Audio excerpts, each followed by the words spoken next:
How's it going, everyone? Late start here today. Sorry about that. For No Excuses with your favorite show host, Ara Still. Venurian.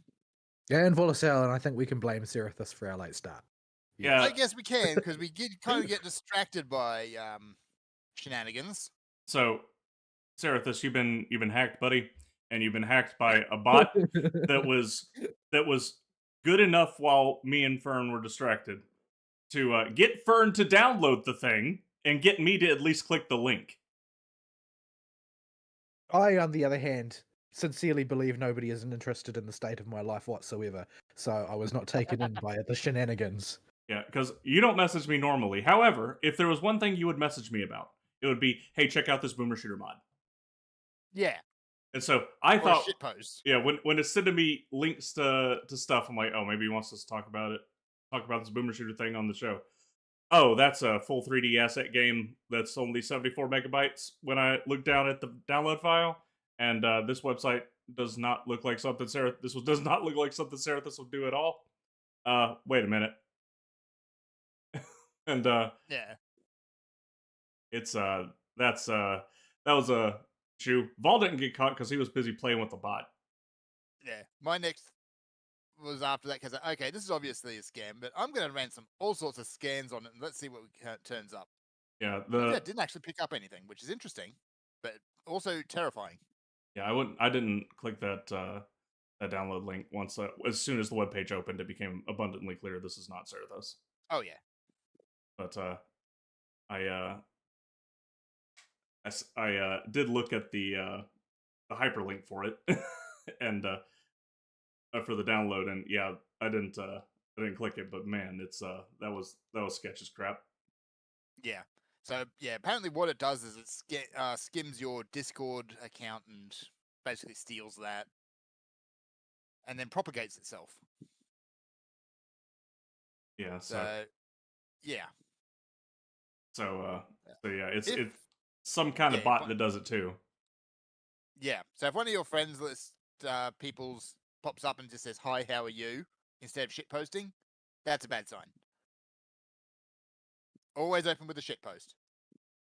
Yeah, Yeah, or and something racism. that identifies your precise brand of shitpostery. So, Yes. to serve as an identifying mark. Yes. For example, if it was my brother, it would usually be some degree of incomprehensible mouth noise made into text format. From He's Ari, I expect like an N-word with a hard R. That type of thing. weird. So yes, shit post for internet security. That should be on a poster. But yeah, Yes, indeed. Anyway, we are still no excuses for the time being. I don't think any bots have taken over any of us three. And if you'd like to get involved with the show, you can do so by sending us email at noexcusesvtw@gmail.com. You can follow us on the Twitter at noexcusesvtw, or you can join us in the Discord server, presumably as yourself and not as some robot. And you can do so by clicking on the link provided in the show description underneath the show archive on YouTube. so Serathis, Yes. I have kicked you from the server and blocked you on Discord for the moment. You will need to contact me on Steam and let me know when you've got your account back. Yeah, we'll unblock you then. I don't think that there are any bots sophisticated enough to respond to a vocal request like that. Oh, give it time. Yeah, yeah. Yeah, we've sent you an email about it. We've called it out on the show for you. We've done our due diligence and letting you know you've been got gitted. Although I'm sure you're more than aware at this point. Yeah, you got dude. Gotta All right. gotta be careful of them sketchy Doom mods. I'm going to put my tablet aside before I get distracted by shiny things. What are we doing on the show? We got a few things with the Sony thing that happened this week. We don't have an activity because I was busy alerting people not to get caught by this thing and scanning my browser after I clicked that stupid link and yeeting every single internal file I could from the browser so that nothing Yeah. bad could happen. Give it all a good scrubbing. Do we just go heaven on high or something? Yeah, I'll have to nuke a save file, but that's Okay. I think I do too. I have no idea what I gotta do. Meh. Okay. I guess we'll dive into weeks. And yeah, last week I kind of got hucked out of the show before I even got here, so that was great. Oh, did my invite not go through the fall? Huh? Oh, I tried to send you an invite, but I didn't mash the button hard enough. There you are. Oh man, where's Kokoro. Steven on high again? I'm Kokoro. On a Koro. On a Koro. Killed.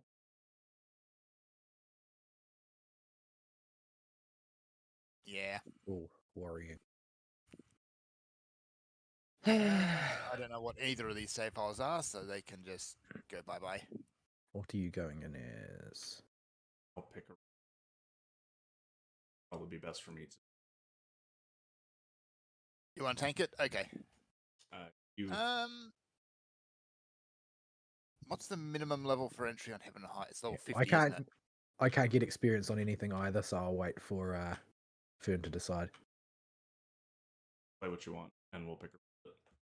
Yeah, I don't think it's going to let me in as White Mage, but It's 61 is the minimum level. yeah. So okay, I guess I'll come as Summoner. I Haha!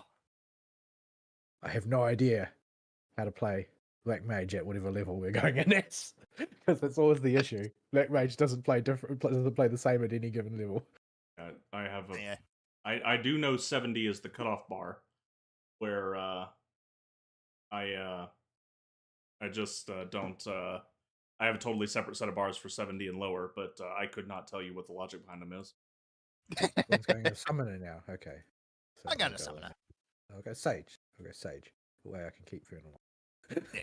I could go in as Scholar, but I have not set Scholar up at all.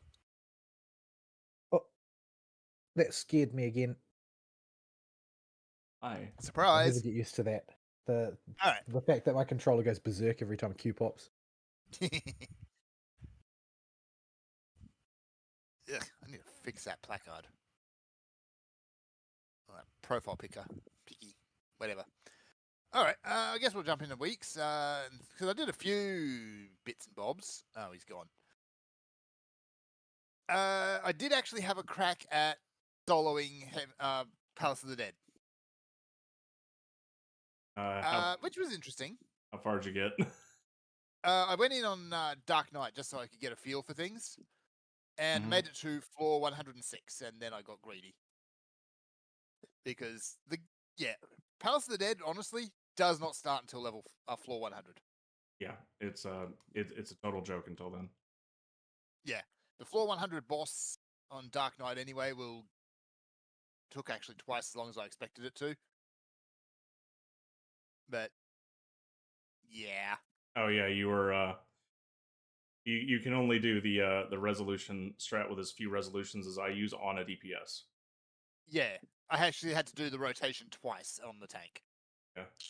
Well, you still have to. We'll have to use at least 2 resolutions after the Endwalker number squish. The way to do it with one resolution, the boss hits too hard. But, yeah, so it was 2 resolutions and 2 lusts that I ended up using, and a whole bunch of sustainings. Yeah, you will at floor 100 point. You will be chugging sustaining potion. Yeah. They have by increasing the duration to 30 seconds, it makes it a little bit easier, but the primary thing it does is it makes it simple. Yeah. So we are light on interrupts. Oh well. Only need 1. We only need 1. Well, you've got 2 anyway, so it's fine. But yeah, when it comes to sun becomes your best friend. The mechanics in Heaven on High are not the scary part about mobs. The only thing that's scary in Heaven on High is how hard crap hits. Yes. This is a part of the design philosophy of older deep dungeons that I am worried they will not continue to move away from. Whereas Eureka Orthos, it is all mechanics that are going to kill you. For 90% of the mobs in Heaven on High and Palace of the Dead, it is entirely just how hard their auto attacks hit. Yeah. That determines how dangerous a mob is. You will get to a point in Heaven on High, or not in Heaven on High, in Palace, about floor 160, where if you're not on a tank and it has a double auto attack, it is not 100% safe to pull that mob without steel because it can just kill you. Yeah. Even post floor 100 stuff that was actually starting to be noticeably dangerous on a tank as well. Yeah. It's like, it's not going to kill you outright immediately, but you got to start taking things seriously at that point. Yeah, the reason I don't do Palace on tank is because you're going to run up against another problem. Palace is much worse for this because it's much longer.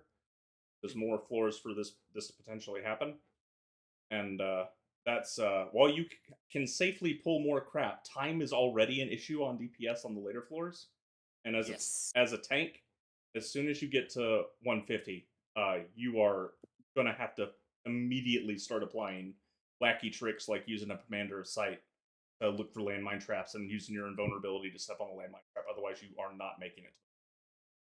Yeah, and that's the reason I ended up getting greedy actually on the floor 106. Is I was already up against time because, you know, even if you can fight everything nice and neat, sometimes you just get boned by RNG. And in this case, I'd gotten every floor had been the longest possible floor. Yeah. I used a flight at one point, and that was still a 5-room floor. So just with mech, you should be able to make it to floor 160 consistently, even with the worst RNG on it. That can be played around. You don't hit casino time until about the 170s, where the more resources you can save going into the 180s, the better. And if you can make it through the 180s without blowing absolutely everything, you can use what you got left to make it through. Yeah. But until then, on DPS, it is mostly doable via skill check with Kite. After that, you got double autoers that can one-shot you, and you can get steel screwed. Yeah. So it was an interesting experience, and one I will definitely give another go at some point. But yeah, that's, I think, the worst part about Palace of the Dead is you've got 100 floors of fluff before the challenge starts getting in, and before you can actually start properly practicing and learning.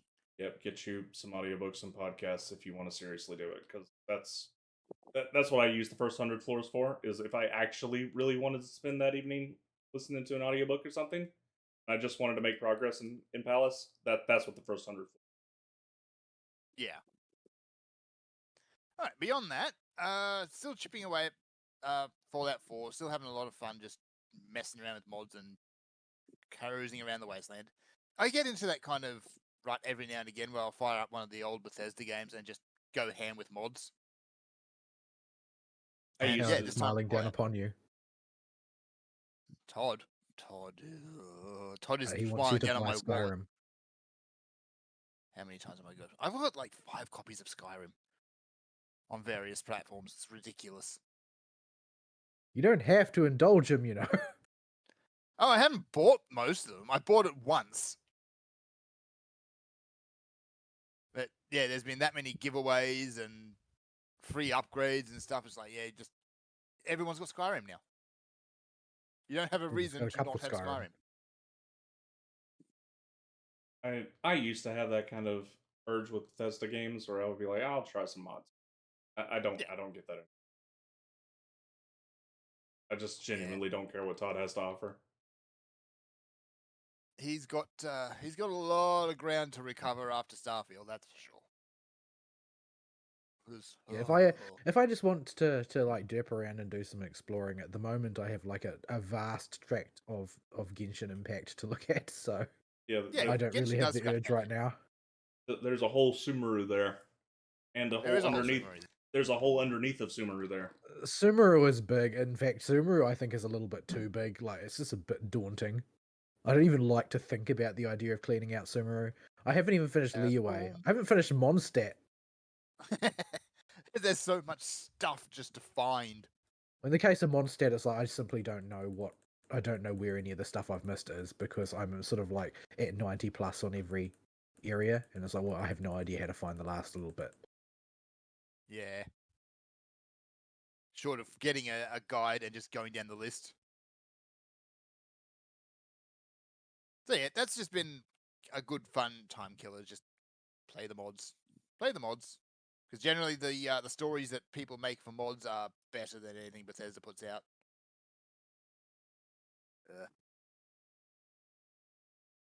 I don't know, Um, my friends always speak fondly of like the Oblivion storylines. Oblivion has some really good storylines in it. The main Like storyline, I that think, was kind of fell off, but yeah. that was the main criticism that I heard from most of the people that I know personally on the topic of Skyrim, was that it was just, they felt it was just strictly inferior from a story perspective to Oblivion. Yep. I'm gonna get poxed, aren't I? I'm definitely gonna get poxed. Nope, we blew it up. Unless you found a separate. I did. Oh, okay, you're over there somewhere. I can't even see you, actually. So yeah, that was that. It's just a good fun time killer. I also started dipping toes into Honkai Star Rail. And that's Yes. been a fun experience. Like the gameplay is it's very simple. It's like your turn-based thing, but you've got some good characters and interesting stories going on, and there's this massive world with a lot of unknowns going on it when you first start out. And also the fact that your Trailblazer can be as much of a troglodyte as you'd like. It is has been made canon now. You the current event that I haven't started yet is involves you collecting raccoon tokens. Yeah. The Trailblazer has a thing for trash cans, even early on. Like, I've never seen a character talk about trash cans with such reverence. Well, they become a recurring thing as you go along. Like, and there's this sort of like this weird fever dream meta arc that's taking place in the background about how like there's actually a kingdom of trash cans, and they were once oppressed by a king called Tatalov, the king of trash cans, who was like oppressing the other trash cans and stuff. Oh, is And that what that is? it's all very strange, and I don't really understand any of it. Oh, you will I I saw feel never. like I missed something. You will never clean out Yeah. all the enemies on this floor. They respawn once every. Yeah. So yeah, I saw the little bits of narrative where they're talking about the Trash King. Hang on, what is going on here? It just keeps rearing its head time and time again as you go throughout the game, like as though this is just something you should know about. It's just matter of factly talked about by various trash cans, Yes. and you will encounter more and more trash cans that have like muscular legs and arms. What? Yes. They seem to have let the memes just go and Yeah. run wild. It gets silly. Sillier. Ability. I need buttons. I have no buttons to press. Dong. So it's been a fun time. I've done a few gacha pulls. I managed to YOLO Robin, which Robin's a very good one to start off with, in terms of will basically work in any supporting role for any of the characters you're likely to have, particularly early on. Works very well with Shuyi particularly, and a variety of other characters.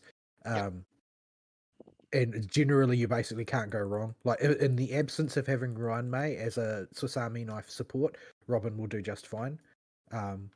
Because it's going to be a long road until you get Harmony Trailblazer, who's sort of like the next in line as a one-size-fits-all Harmony. But yeah, generally speaking, early on, you want to sort of fill out class slots, so to speak. Like, you'll want to try and get your hands on at least one decent 5-star DPS, one decent 5-star sustain, and one decent 5-star support, which you've got. Unfortunately, like me, you're cursed, and Yanqing follows you around. yeah. And Yanqing is just the worst 5-star DPS in my opinion. It's not really his fault. Like, he's clearly from an earlier iteration of their design direction, where it would be feasible to protect him from all damage in order to keep his DPS high. But that's just not the way the game went. The damage is, the incoming damage is too high and too broad for you to keep him from taking damage. So he's basically never effective. Yeah. And he's very single target focused as well. Like, generally speaking, hunt characters are behind the 8 ball in the game right now. They're releasing another game mode which will make them more effective because it'll be more boss focused. But as things currently stand, Yanqing's about as bad as it gets. From what I can tell, the niche of the hunt characters is like there is a single enemy you need deleted. You use the hunt character to delete it. But See, the thing is that doesn't happen very much. It's like doesn't it happen happens often, yeah. occasionally. It happens occasionally in the story, but there's usually some kind of drawback that suggests that you don't want to put all your eggs in that basket. Yeah. When it comes to like boss fights, historically people have tended to favor destruction characters with their tendency toward the blast damage model, so that when the boss invariably decides to spawn adds, you aren't losing out. Yeah. So yeah, the actual hunt characters that are just mono focused on dealing damage to a single target really effectively, they haven't had their day in the sun really yet. Yeah. I mean, to some extent, you could say, like, I mean, early in the game, there were people who thought that Yanqing was good, because there were some applications for that particular delete one enemy at a time approach, and I don't know, I think Seele might have been hunt. I'm not 100% sure if she was hunt or destruction, but Seele was meta for a long time because of the sheer number of, she was mostly single target focused, but her unique mechanics all involved bumping her up in the turn order to get lots of turns. So it sort of offset the fact that she could only hit one enemy at a time by the fact that she would just get more turns than everybody else. So that sort of counterbalanced it, but Yanqing doesn't have any such advantage, so just ends up kind of not working very well in practice. So yeah, ultimately it's like, why would I worry? Why would I take Dan Heng aside from the fact that he's a wind character when I've got Zhu Yi and I've got Destro Trailblazer, and both of them do the job better. Yeah, I used Dan Heng a lot, but exclusively for his weakness until I got Black Swan. Yeah, so I actually did borrow your Black Swan for a little bit too, and went and did some of the what they call the gold trees, golden calyxes. Calyxes, that was it. Very important. It's like question. 90% of Ari's playtime is that golden calyx. Yeah. Very, very important question. You playing Japanese or English? Currently English. Okay. How have you not quit the game yet? How have you not quit the game yet from Dan Heng? Because I don't listen to Dan Heng. He is the worst thing I've ever heard. I ignore him and pretend he doesn't exist. That's ow. Why? There are a lot of worse characters, worse voices I've ever heard this week, but Dan Heng is definitely a contender. Thankfully, he doesn't talk very much. I cannot stand it. It's the reason I'm not playing the game and why I can't go through. It left that sour of an impression on me.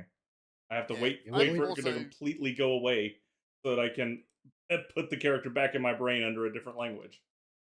When the character Misha visits the Astral Express, and you converse with him, and he talks about all of these great conversations he's had with Dan Heng, and your only reaction is basically, "Wait, he's chatty? He talks?" Yeah, that's kind of why Dan Heng's bad voice acting really hasn't hit home, is because he doesn't say very much. Yeah. Unfortunately, once you get to the Shansho Luofu, he's going to be, on several occasions, your only party member. Oh, no. Yeah, might be the point where it pushes to English. Usually I'm kind of immune to bad voice acting unless it's particularly egregious.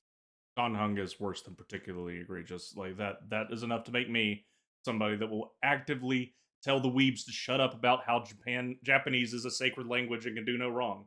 Go, not fuck that. We are switching to Japanese. that is that bad. I like the Japanese voice acting generally. I think it has got a lot of character to it. Don Hung is probably one of the most unremarkable as far as that's concerned, although that's he's sort of meant to be in a sense. Yeah. But he's not actually, he doesn't actually stick out the way he does in English. Mm. Because the He's the just thing kinda is, there. most of the English voice acting in Star Rail is not great. It's But not great. Don Hung still manages to distinguish himself as being really not great. Yeah. So The one that actually kind of annoys me is Pom Pom, not because of the voice acting itself as much, but just because of how inconsistent it is, and in regards to his lines. It's like, are you speaking in third person, second person, third person? Make up your mind. Ari's favorite is Findy. I do like Findy. Beep beep beep Beep beep beep. beep beep beep. Yeah, Findy is a good excuse to not listen to anything ever. Ari I- thinks it's the best. yeah, I think I'm 100% no sarcasm. Think that Findy is the best English voice in the game. Whoopsie. I mean, I will give credit. That actor is dedicated to being obnoxious. Your mom's an And maybe antiquity. just having way too much fun with it. I don't know. Like But I yeah, so I don't particularly, when I'm talking about voice actors and voices, the localization is a problem, but it's and in most games, but it's a given that they're gonna screw something up at this point, and that's because they can't help and themselves. listening to it in English is not going to exacerbate the problem usually.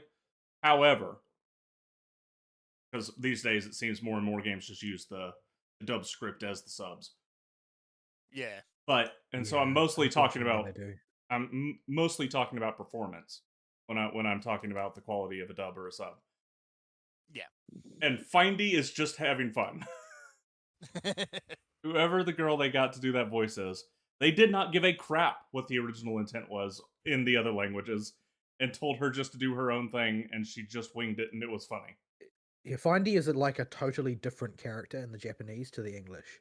The Okay. character of Findy in the Japanese is sort of like the humor that they are going for. Like it's a very neuter voice for starters. You can't really characterize it as masculine or feminine, and it's basically its joke is it uses an extremely robotic sounding deadpan to say outrageous things. That does sound a lot better. Yeah, and So, the big yeah, reason I give Findy a pass is because at least they're trying to give a performance that does something. That They're trying to they're give a having performance at all, as opposed to reading lines off of a script sheet. yeah, especially Yeah. compared to Donghun and March 7th over there, who are just clearly there reading script lines. Which is sad because I feel like March 7th is a really good match for the Japanese, like as far as the voice characteristics go. Like she's kind of hyper and energetic. well, it's not just that. Like I feel like the delivery is in its qualitative aspects quite similar as well. Like I can read the English, which because the subtitles and the text is of course it's the text based on the English because I'm reading it in English because I don't read Yeah. Japanese. But I can hear like the text that I see in the voice of the Japanese voice actress because they have the right delivery. Like it's matched very closely. And when I listen to the English version of March 7th, it sounds like the same person roughly speaking who is speaking those lines except in fluent English. Like it's a very, very close match. But I feel like there's just not quite the same degree of verve and skill there. There's no heart in her performance at all. Like it is like mechanically suitable, but it doesn't have the sort of depth of enthusiasm. It's just adequate. Yeah, this is ultimately just sort of like the inescapable consequence of there not being any real competition in that industry. Like, and you have to fight like hell to get any kind of role in Japan. Is this where we stand under the clouds? I don't even remember. Yep, find a cloud. Yeah. So yeah, I expect I will probably fully sour on the English voice acting once the YouTube of cameos start turning up. Yeah, like just to emphasize, Fern, I am the guy that will defend English voice acting is not as bad as the weebs make it out to be. However, Yeah, Star Rail broke me. it is really that bad. I need somebody to remind me how to generate Edisgore. You need to put a shield on me, and it needs to get broken. So I need to go get hit by something. Oh, okay. Well, who cares then? I'm Yeah, never going to be able to generate any. That's not going to happen here. Yeah, this is why when Ibu sages me, he tells me to go get hit by crap.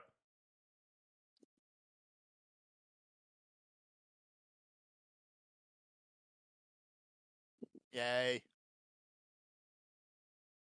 Yeah. So yeah, having a good time with Star Rail, but it's like the sort of thing I'm only just picking up and I'll play for like 10, 15, 20 minutes and then put it down again. I think that it stands up reasonably well as a just sink into it type RPG. Mm-hmm. I want to get into it so bad so I can know what y'all are talking about, and it seems like the story's fairly interesting, something I could get into.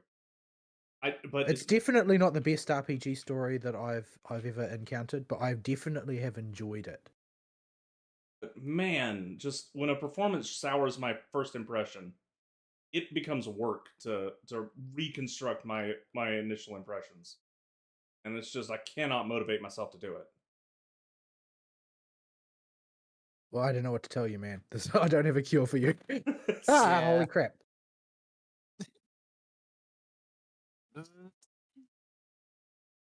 But yeah, the other thing of note is I am playing it primarily on my tablet at the moment.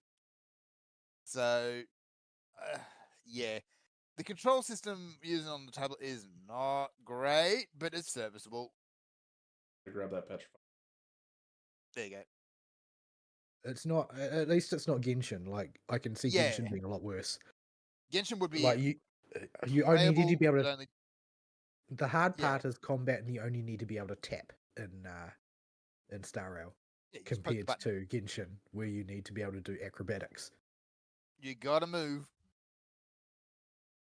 So yeah, like it's just the old school thing of left hand moves you, right hand presses buttons, and then somewhere in the middle you rotate your camera. But it's just serviceable. But I definitely would not try to play Genshin on it. I think the commands are basically the same for Genshin because the screen layout's basically the same. So yeah. Yeah. Why do I get the feeling when we're older, us needing to use buttons for things are going to be like gonna make us super weird. When you control video games with your mind.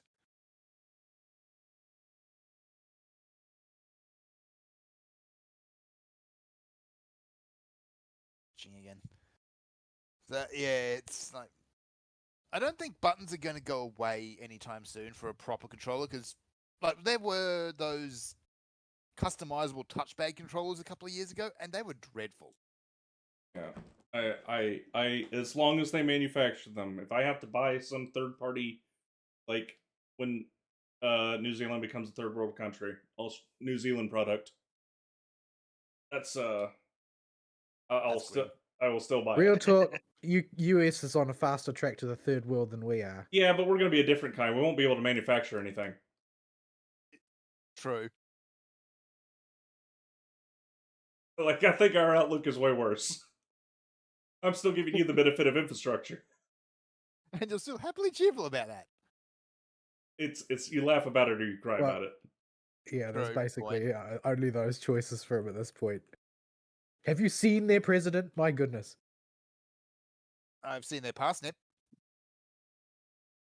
That's probably an insult to the intellectual capacity of parsnips, to be honest. I mean, yeah. What was that one the other day he was talking about? Saying he was just the other day talking to someone who had been dead for like 6 years. Apparently didn't happen on camera, so yeah. Where are we going? This way. Anyway, I'm gonna leave my week at that because it's just been light stuff. Last night we ended up doing a drunk cowboy night, so yeah, it's Oh, Fern, we didn't ask because we were distracted by not Serathis, but do you have to run this week? no, I don't. That makes a nice change. Ara still has to run though, so Well, my run is more nebulous. I just have to be sure I get enough sleep to get up early. Yeah, It's not it's not a hard coded time. which is just as well because we have Sony to pee on, Yeah. So it just who's thoroughly. I wish deserving. you hadn't talked about P because I've been trying to ignore it. You guys are gonna have to talk now. BRB. Oh no. so yeah. Uh if you get into Star Rail all the way, I'll have to do what I've been trying to avoid and do the suck it up and And just try it. and go through, which is not how I want to experience an RPG, but I feel like it'll become mandatory at that point. Yeah, I think it's just the sort of thing I'm going to keep it nice and casual. It's not going to invest too heavily in it. It's just going to be something I can do on the side. Oh, I have multiple double digits of adventurer rank backed up, just from grinding up EXP on the on the thing I had by just borrowing Ball's Black Swan and dropping wind swaps on stuff. That Like- Black Swan on the those fights is just press one button, win fight, move on to the next. Yeah. You have any idea how trivial that damage is at my I can My- imagine once you get to that point, but because wait. remember she's not a conventional hyper carrier and she's not a direct DPS. She's a dot character. Sounds to me like Yeah. wikis are all wrong. Every time I've used her, she just one shots everything. but there's a considerable level difference between that Black Swan and the content we're doing. No, I think I put a reasonable amount of work into that Black Swan as well. Like, Yeah. she's not got no gear. I've tried my best to gear her as well as my poor fortunes will allow. So I'm going to leave my week at that. So what you been doing, Vol? Right. This week has been kind of chaotic in a variety of ways because I've been chasing my tail at work a lot.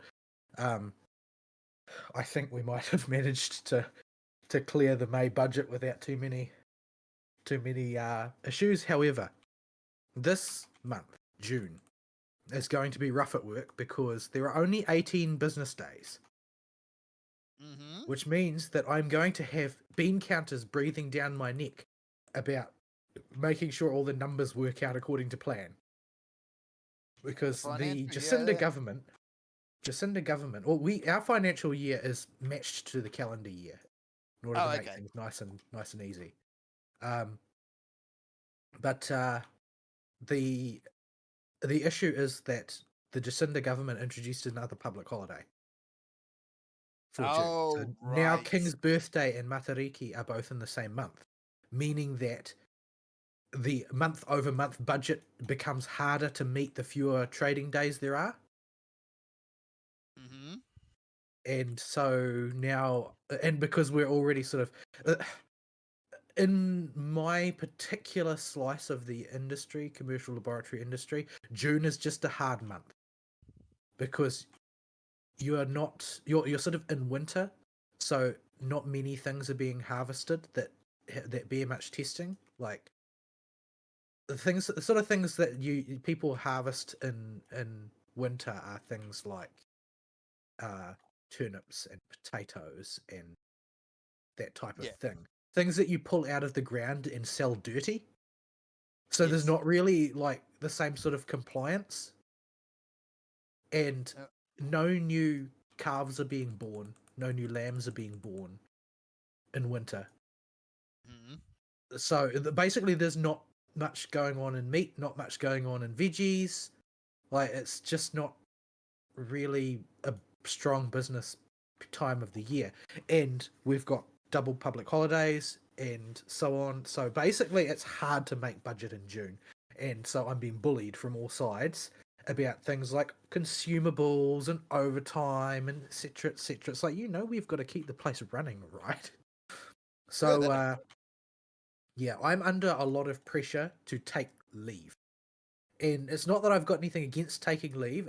What I've got against taking leave really is the having to face the consequences of having taken leave after the fact. So yeah, I don't know what I'm going to end up doing this month, but I'm probably going to have to find ways of trimming my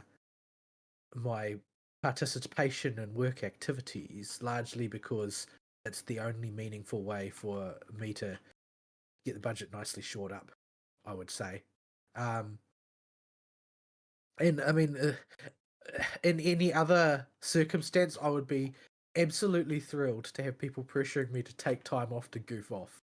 However, unfortunately, I have responsibilities. I would raise you, but I can't. Ah, 'Cause Now, silence is there. there you go. I'm not sure how I got there, but I got. you stood on top of a self-destructing mob. That would do it. Yeah, so I probably am going to try and take some extra time off this month. I would like to go visit my mother in hospital as well.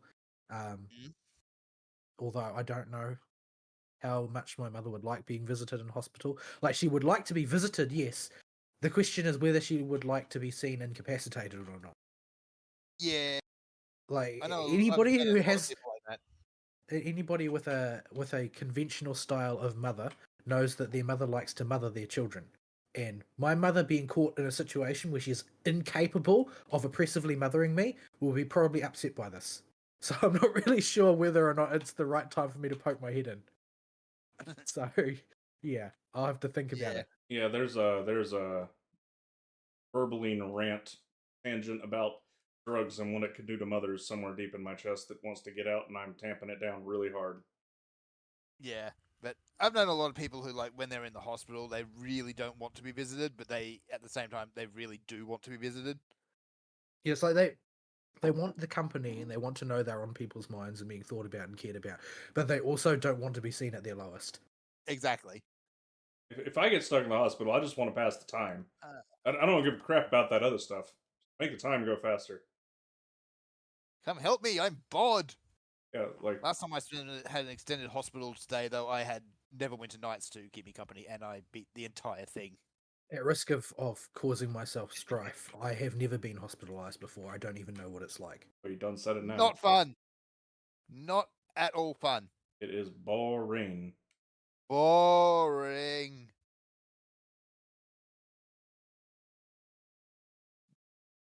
But yeah. So yeah, it's been an awkward week for me. I've like a gajillion people that want me to talk to them next week, like sales reps and that. Got to organize some CapEx stuff and so on and so forth. And I don't even know what's going to happen to my CapEx requests, considering we're in a rough environment economically.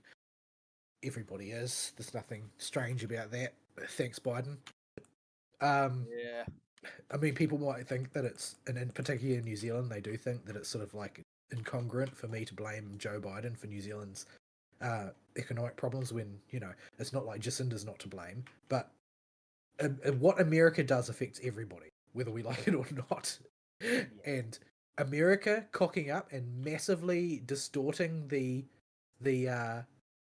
energy market that's having major effects on everybody. It is, yeah, it all kind of knocks on to the rest of the world. And Everyone who trades. most importantly, I can't buy Russian Standard at the liquor store. Oh, right. Yeah, I forgot about that. And I'm very upset about this. Because every Because time I go to the current liquor thing is store, I'm people looking have for a bottle of Russian Standard and I can't find it. Yeah, that's not even the current thing anymore. Yes, everybody's forgotten. I expect that Zelensky's feeling very lonely right now. Yeah. But yeah, I mean, the new current thing is to have opinions about Trump's conviction. But we won't talk about that because it'll make Fern sad. Yeah, More than that, do you really want to get me started? I'm not happy about any of this, and the way people have Well, made me mad all week. You're not happy that you keep having to fight a rearguard action against your own side. That's the main problem. But Boomers are dumb. yes, that is how they do. Yeah, so this week, what have I done this week? This week, the the Kiko and Ringo banners on Blue Archive. Actually, I'll do Blue Archive second. Since we were already talking about Star Rail, we'll do Star Rail first. So the banner rotation happened on Star Rail, and the Fushuen banner came up, and I was thrilled because I've been hoping to roll on her for ages because I'm a huge fan. She brutalized me on the gacha. like really, it was awful. I had a huge amount of Jade racked up, and I had to completely blow my bank on it because I lost another 50-50. I keep losing the 50-50 without fail. I don't know why, but it keeps happening. Desire sensor is It's what the it is. desire sensor. It's definitely the desire sensor. I'm profoundly upset about how much Jade I had to blow on this. I've got basically nothing left. Oh well. It's Star Rail tends to be a little bit more generous with Jade than historical Genshin has been with Primos, so I'll build it up eventually. I'm just a bit sad that I had to get rid of so much, since it basically means that I'm going to have to rely on the wallet in order to get Firefly if I decide I really want her. Yep. And Firefly is one of the most successful marketing campaigns that has ever been staged by MiHoYo, in that basically everybody who played Penacony as it was coming out completely fell in love with her and really wants her on their team. But yeah, I was Really a bit confused by necessary. what was happening because I forgot about Major Sight.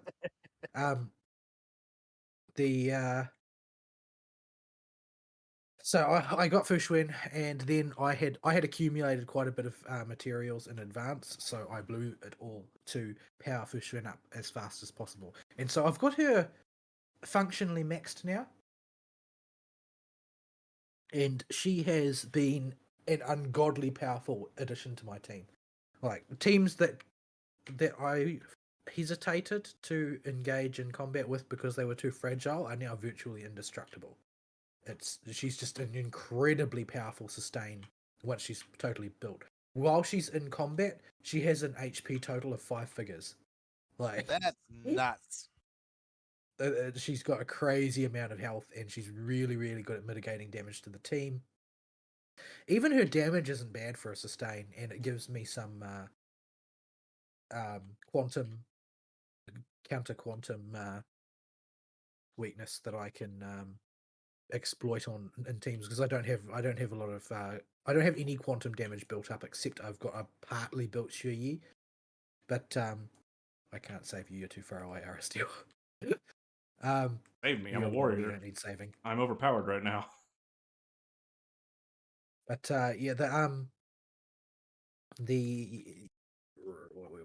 yeah, so I've built her up. She's incredibly powerful. I put her on my my shared list. So if you want to see what it feels like to take something ridiculously powerful to the face and still not really notice, then borrow my Shiryu, and you'll see what she does to the durability of your team overall. She's an interesting sort of tank that's not really that well played into by most of the mechanics in the game, which under most circumstances would be a weakness, but it also sort of means that she's not going to get power crept because she's not dominating the meta, so there's not really any interest in marginalizing her either. She just happens to work at what she does quietly in the background, type of thing. The premier sustain that everybody's talking about on the tanking side of things at the moment is Aventurine, and with good reason. Aventurine is extremely powerful as a sustain, especially in the really, really high damage modes, like particularly in what's it called? What's it called? Golden Gears and in Swarm Disaster. Those game modes are where more damage goes out toward your team compared to any other game mode, and it's not close. And Aventurine really specializes in that because the fact that he can spam shields really easily allows him to take really strong advantage of preservation path blessings that you'll encounter in that game mode. So he's currently the center of everybody's attention. By contrast, Fushuen gets absolutely destroyed in those two particular game modes because she's weak versus group AoE. Because her mechanic is basically that she takes a portion of the damage that would be destined for everybody else in the team. Mm-hmm. which means, of course, when AoE happens, she takes it as a massive single target hit. Yeah. But she has very, very good mitigation and a very large health pool, as I've already explained. So under normal damage level situations, this basically results in near immortality. So in practical terms, she's going to be good in most situations. And yeah, currently I've built partly at least I've built Jeopard as a shielding type sustain, but I'm probably going to have to put a little bit more work into him, either to basically Jeopard's main problem is that he's too slow. Like, he needs high energy regen and high speed in order to get good coverage with his shields, because his shields are attached to his ultimate, not to his skill, like Shireen.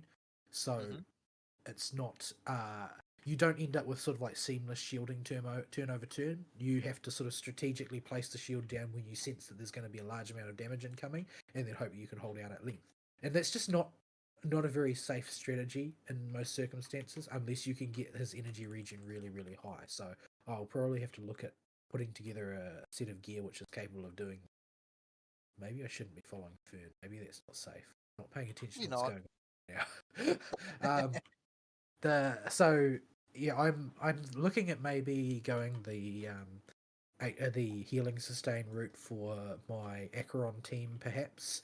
Although I've got sort of like I've got some teams that I can build now, but none of them are quite perfect the way I want. There's some thing missing with each of them that I'm not really sure how to address. I'm interested in trying out Gallagher. Since I mainly play manual, I don't really play auto. Gallagher's terrible AI doesn't really matter to me, but I'm tempted to build Gallagher as a healer, because he heals by applying dots, which will mean that Acheron can use her ult more often. So it would work quite well in an Acheron team. But it also would make the Acheron team incredibly vulnerable to burst damage. And that's been what has plagued me for the most part, is my characters just getting like 1 or 2 shot. Like, if they aren't on full health, they get 1 shot by basically anything type of thing, because they're too fragile. And Fu Xuan is like the perfect antidote to that, but also just doesn't really play very well into Acheron teams, because she doesn't apply much in the way of debuffs. You can build her to apply debuffs, but you'll be weakening her pretty drastically in other ways. But yeah. At any rate, I haven't delved into the new event yet, because the new event is this is a very strange sort of, I'm not really sure how to describe it. It's not quite like Simulated Universe. It's not quite like a regular event. But it involves collecting raccoon tokens. And it's basically there's this character who appears now and again called Giovanni, and he appears to be a follower of Aha, but every follower of Aha has a different way of expressing their affinity for the path of elation.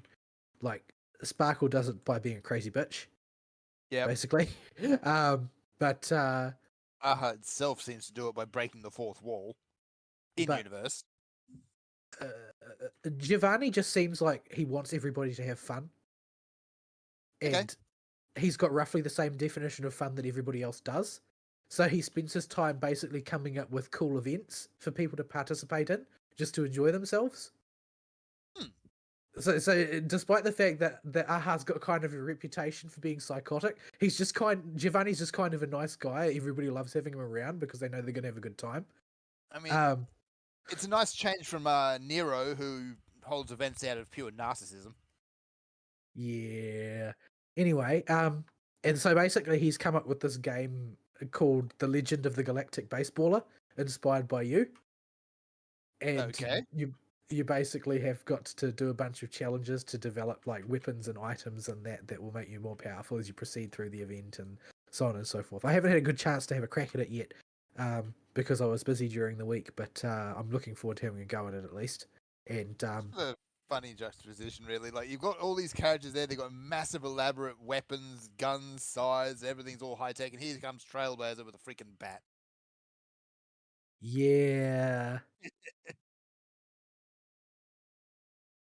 Anyway, I feel like this is one of those things that, much like the trash cans, that sort of taken on a life of its own. The bat was just sort of like a curio that was on the space station that was kind of handy at the time, Yeah. and so ended up getting picked up and used. But practically speaking, I don't get the impression they had any special intentions for the baseball bat, but it has just gone on to become, over the course of time, this meme that the Trailblazer, if you're playing like Goober Trailblazer, she just thinks of herself as the galactic baseballer. Like, that's just who she is.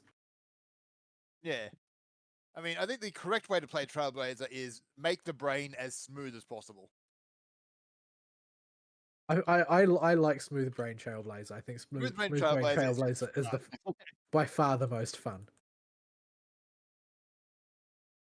Yeah, Especially some of the reactions you get out of other characters. I'm still holding on to my my fan theory that Trailblazer is just the incarnation of Aha on the world stage, or the universe's stage. Smooth Brain Trailblazer very much could be. The whole game will be a joke at the end. Like there's been there's quite a few, like they seem to be really leaning into it. Like you get more. That scares me every time. I'm going to put my controller on the floor. I heard it rattle on your desk that time. Brr. Controller goes burr. I don't play with a controller. It just sits on the desk and scares me. Yeah, I don't know what I was talking about. Anyway, moving on. Yeah, so with Penacony having come to an end, I've done most of the quests involved. I've got some catching up to do. I still haven't done Ethereum Wars, which is Giovanni's last big event, which is basically Pokemon in the Star Rail universe. Like, what's the term? Augmented reality game Pokemon, essentially. Oh, right. Yep. So everybody is collecting Pokemon and running around and battling them. And Giovanni has basically just set up this massively complicated event just for everybody to enjoy, because he's that kind of person. He likes people to have a good time. I haven't finished it yet. I haven't finished it yet because it's actually a lot of work. And there's way more depth than I'd ever anticipated. That's the way it seems to go. Every time games put a monster collection thing in it, they put way too much effort into it. Yeah, it was only supposed to be a one-off event. But yeah, I've got to finish off that one. And there's a bunch of other challenges and stuff, challenge fights and that I haven't done yet that I need to get onto as well. There's a big pile of Stellar Jade for each and every one of them. It's just a matter of me finding the time to harvest it. A little over a week on the current season of Pure Fiction left. I would like to be able to clear all 4 stages this time. That would be nice. Historically, I haven't been able to because the last stage usually gets me. And this one is the final boss. Looks like it's Sam, and I have PTSD from fighting Sam in the story. I'm kind of a bit worried about that. It never seems to go well for me. Sam is just not a friendly creature. But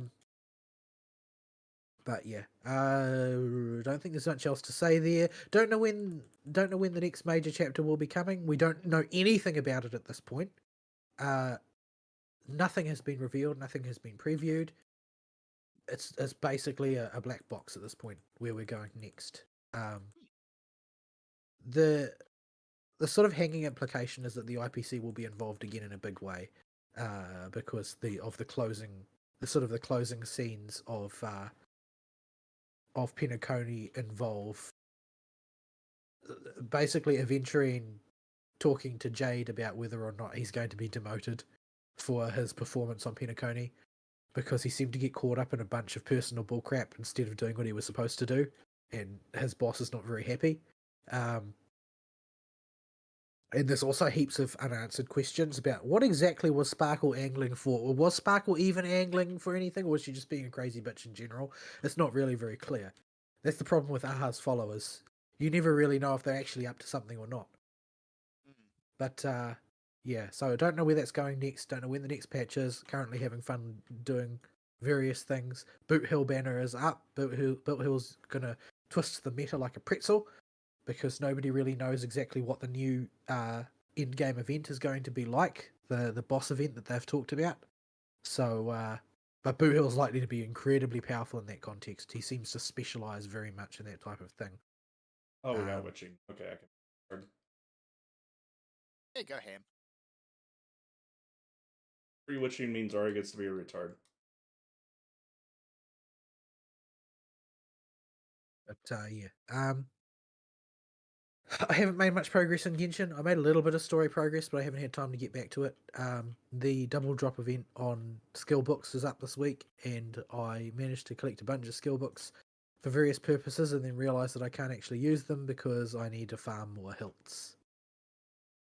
Bleh. As always. I always seem to need more of those. Ridiculous.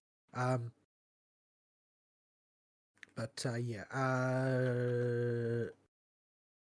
I guess Blue Archive is next. So Blue Archive have the Renge and Kikyo banners have dropped. I managed to get Kikyo without having to roll too many times, more than I'd like, but not as much as I might have needed to. For once, I didn't have to spark. This is the first time in quite a while that I've not had to spark. And I haven't built her yet, but the Kurakage raid boss will be up on the 4th of June, I think, at which point Kikyo will suddenly become incredibly valuable. So, yeah. I did the story as well. So I finished the Hyakuyaku chapter of Oh, Fernie, you didn't grab that Blue silver? Archive. No, I didn't grab the silver. You can tell I've been playing Palace of the Dead because we don't need to, you don't touch silvers in there. But You once tou- you get 99s, You get your hands all over them silvers because they can give you Elder Magisterium. Get one. Actually, take us the rest of the way, but I do not know how to deal with that 490 boss yet. yeah. But yeah, so I've completed the Hyakuyaku story chapter now, chapter 1, and it's not their best work, but it's not their worst work. It's certainly it's more portentous than say Rabbit's 1 was. Hyakuyaku 1 tells a relatively complete story in and of itself. It's a fairly anime sort of story of like, courage and friendship, etc. Except it really kind of puts the characters through the ringer psychologically. Like it seems to be that the villain's sort of main shtick seems to be exploiting insecurity, and so all of the stuff that these sort of like angsty teenage girls really don't want revealed to their friends and close companions get sort of like dragged out into the open, and everybody gets made completely miserable with it, sort of thing. That sounds like it get ugly really quick. So, but ultimately, basically, I don't feel like the sort of the morality play aspect of it is quite as strong as it has been in previous ones. But the overall gist of the theme is that, well, hypocrisy might be bad, but everybody is a hypocrite ultimately. The important thing is that you actually, are penitent about it. Try not to ultimately, be. it can't really be avoided, but it's sort of an ordinary thing that you should apologize for in an ordinary way, as opposed to, letting self-recrimination destroy you in private instead. It's sort of like the rough gist of the theme. I don't think it's a very, very strongly communicated, and it's a little bit it treads a little bit in the morally grey territory that I don't particularly favor, but I can sort of get what they were going for. It does tend to hinge a bit more on the fact that the characters are children. They're just teenagers, and so they haven't really learned that, actually in the real world, everybody is doing fake it till they make it. And that's just how you live. Whereas they get angsty about their own inadequacies, not realizing that, well, the way you become adequate is that you start off inadequate. Start somewhere. But yeah, so it's I enjoyed the story. I thought it was generally quite strong. Not the strongest that it's ever been, because I just can't imagine like Eden Treaty through Games Development Department 2 through Chapter F, I can't imagine a story arc hitting those heights again so soon. I certainly hope that it happens, but there's probably some ground to tread there, because that was an incredible story arc. But yeah, I still found it to be an enjoyable story. It's got more gravity to it than Rabbids 2 did, because Rabbids 2 is more sort of about Kivotos realpolitik than it is about something as sort of mundane as the fundamental functioning of the world type of thing. Like there's a lot of sort of mysticism type elements to Yakiako 1 that add sort of another layer to the way in which Kivotos may function. Whereas Rabbids 2 is sort of like, oh well, these are the political realities of trying to keep the city operating in the absence of the General Student Council president, who was basically forming the linchpin for the entire thing. Yep. But yeah, so it's I think it was a decent chapter that I quite enjoyed. Do I have anything else to talk about this week? I think the only additional thing this week was that in a fit of inebriated pique, I decided I would embark upon the second season of Mashal. Ah, yes. May not have been the best decision I ever made, because I don't think that song will ever escape the confines of my skull.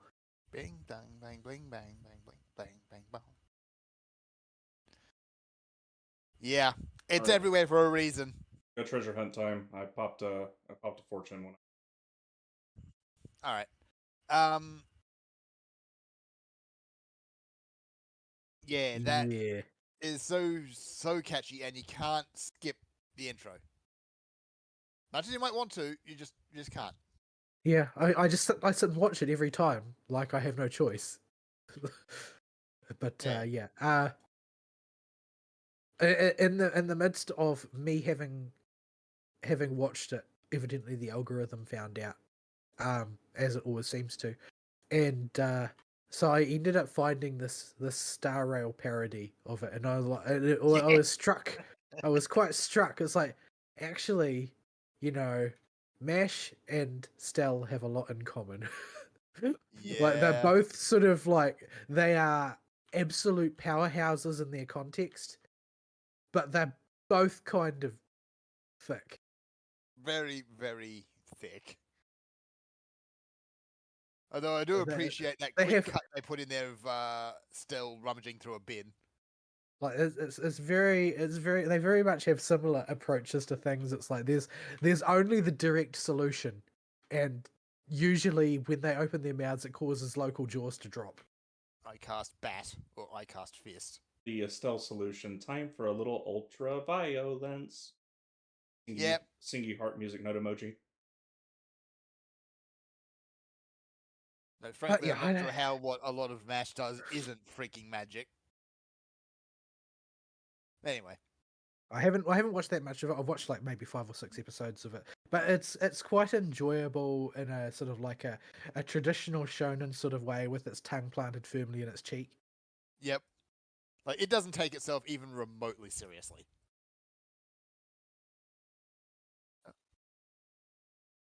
Yep. Yeah, I guess I haven't really been able to transition quite cleanly into sort of the modern approach of the really edgy sort of pseudo horror shonen brand that is the popular thing right now, with things like Chainsaw Man and Jujutsu Kaisen, where everything is sort of pretty dark all the time and horrible things happen to the main crew all the time, and yeah, it's not really my thing, comparatively speaking. I do I like shonen.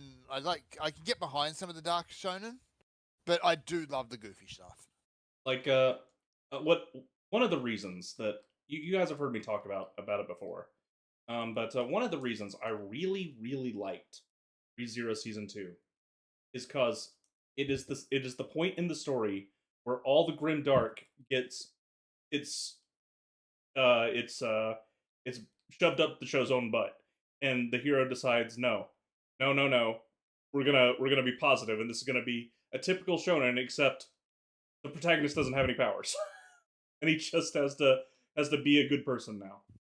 And it goes Yeah. incredibly positive for the second half of season 2. It's like an indictment for the rest of the grim darkness they presented before. It's so weird. So if you're It's looking one for of the things actually. Recreators is what really got me because it does both the grim dark and the goofy at the same time. Yeah, I really, really liked Recreators. I liked virtually everything about it.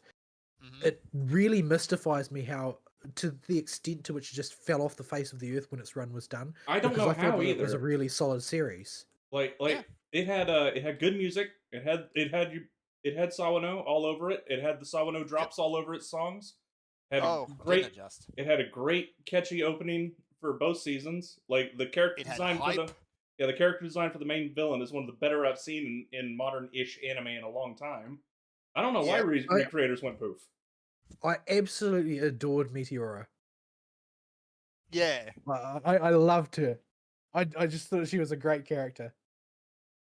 But this is the sort of Just, the has a- perfect deadpan commentary. But at the same time, she still is having a bit of a nibble on the scenery while she's at it.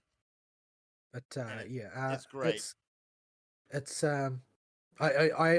my assumption is that there must have been some kind of legal issue with the series in some way. Like maybe they parodied something too closely, Yeah, because they're all parodies, right? Like Yep. everything is sort of like a reference to something else in the light novel space typically. Some And of my them are suspicion a bit is that more accurate than others. my suspicion is that their wax wings got a little too close to the sun in one location or something, and so they just decided to kill the IP rather than risk trying to do marketing. yeah. My money's on the slasher character.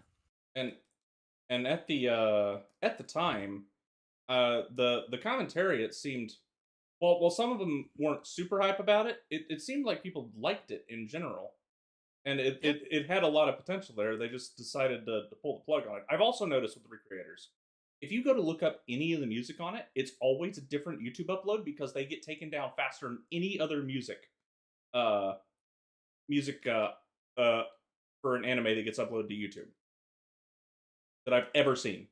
They So yeah, are maybe there really is some Th- legal shenanigans going on there. yeah, they either have the songs for that show are just keyed into the YouTube algorithm bot harder than most, or they are manually going through and removing old videos that strike copyright because they're worried about it.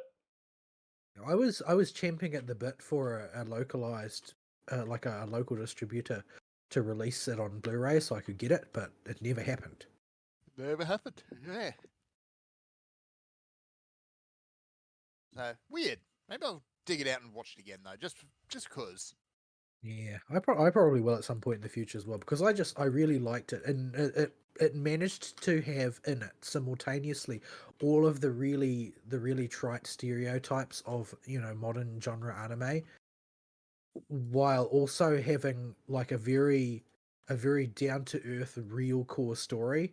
Well, it walked that Of what? fine line of hanging a lampshade on them without parodying them. Yeah, it's like it wasn't picking on them. It wasn't making fun of them, and in fact, it showcased in a lot of ways the best attributes of lionizing these types of characters, like the nobility of each of these characters in their contexts. Yep. Like what implemented is itself. actually good about these? What is actually worthwhile about these? What do these say really about what people like and dislike? What people value and don't value in the real world? Like there's a lot of commentary you can extract out of there. And at the core of it, the story was very real. Like this is the fundamental underlying story that drives everything. That's definitely something that's happened in the real world. The Oh, the girl know, in the train, yeah. yeah, what ultimately underpins the entire story, why everything happened. That is definitely a real world story. I'm not saying necessarily that the story as written is founded on a real event, but that chain of events is definitely something that's happened in real life. When I'm being Because dumb it's like just this, by the way, I'm not such checking a- HS, so y'all can go check them for me. It's such a sort of a uniquely human type of thing. I could believe that the writer originally had a tragic event, probably not exactly that, but with similar consequences to that happened in his real life that made it feel so visceral when he put it down on paper for creators. Yeah, I think that there's definitely something very raw and very real at the heart of all of that. It doesn't seem like it's Push it. something that's just made up in any kind of simple way. But yeah, and as such, I would have expected that poignancy to really catch, but it never did, and that's just a mystery to me.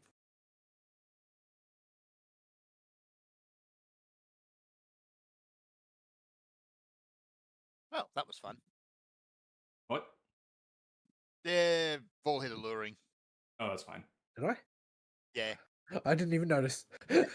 Yeah, this is I heaven was on just high. chasing after Aristeal. This is heaven on high until floor 70. I don't care.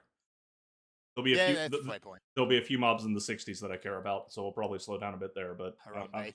I'm not gonna care until the 70s. Yeah. Anyway, that's about all I've got for my week. So we can move on to Ari, and I will move on back to the bathroom BRB. Right. So I forget if False headset is wireless or not, but the reason I foreshadowed it a little bit there is I have been very busy this week, which means I have needed to consume a lot of passive media. This is involves things like sitting around the gold saucer during because the Make It Rain campaign was going this week, and just doing the occasional gate when I have time, because I have had to take a colossal amount of work back home with me because Oh no. the economy is just that bad. It just sucks right now. Like Yeah. I sent Vol a screenshot. I'm not gonna post it because it's in public, because making it publicly available would probably get me in trouble a while, even if nobody's gonna report it. Serathis currently has a bot, so who knows? Um but like when I went on their website to give a customer an updated price on Friday, they sent me an email that basically said, "Yo, what a fudge," and I had to call the factory and double check that yes, that particular product has seen an 88% increase in price over the Whoa. past year, not since Coof, just the past year.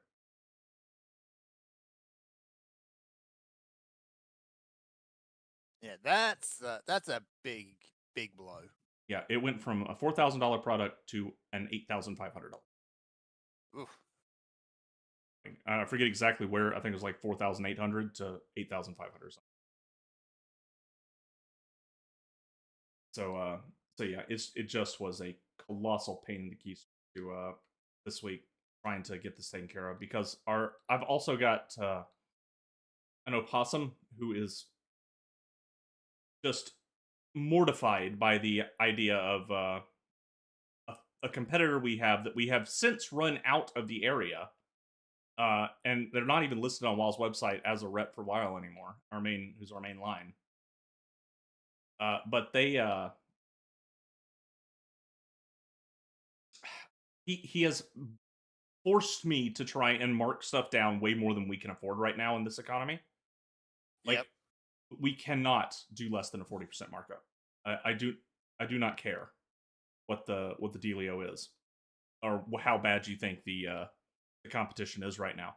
If we want to stay afloat, we've got to keep our markup around 40%. It's no good undercutting the competition if you undercut yourself out of the market. Yeah, and we're quickly approaching that point. And I can get cutting down something like a new product line, like our booster systems that are new that we want to break into the market with. Going neutral on those and just quoting on whichever ones pop up makes sense, because we aren't selling them yet. And we want to start selling them. But for everything else, you don't want to cut yourself too hard, because you still need to have your income. Fern, you can grab that bomb. Okay, I'll pop strength. But yeah, so a lot of my time this week was spent with very passive entertainment, which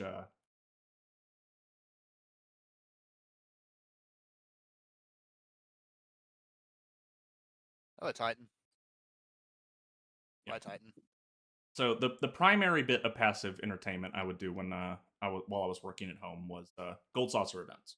Gold saucer gates take like 2 minutes unless it slices right, and I would uh, I would just park myself in front of the gatekeeper and check with him and see what the next gate was, and port myself over and quickly do the leap of faith or whatever.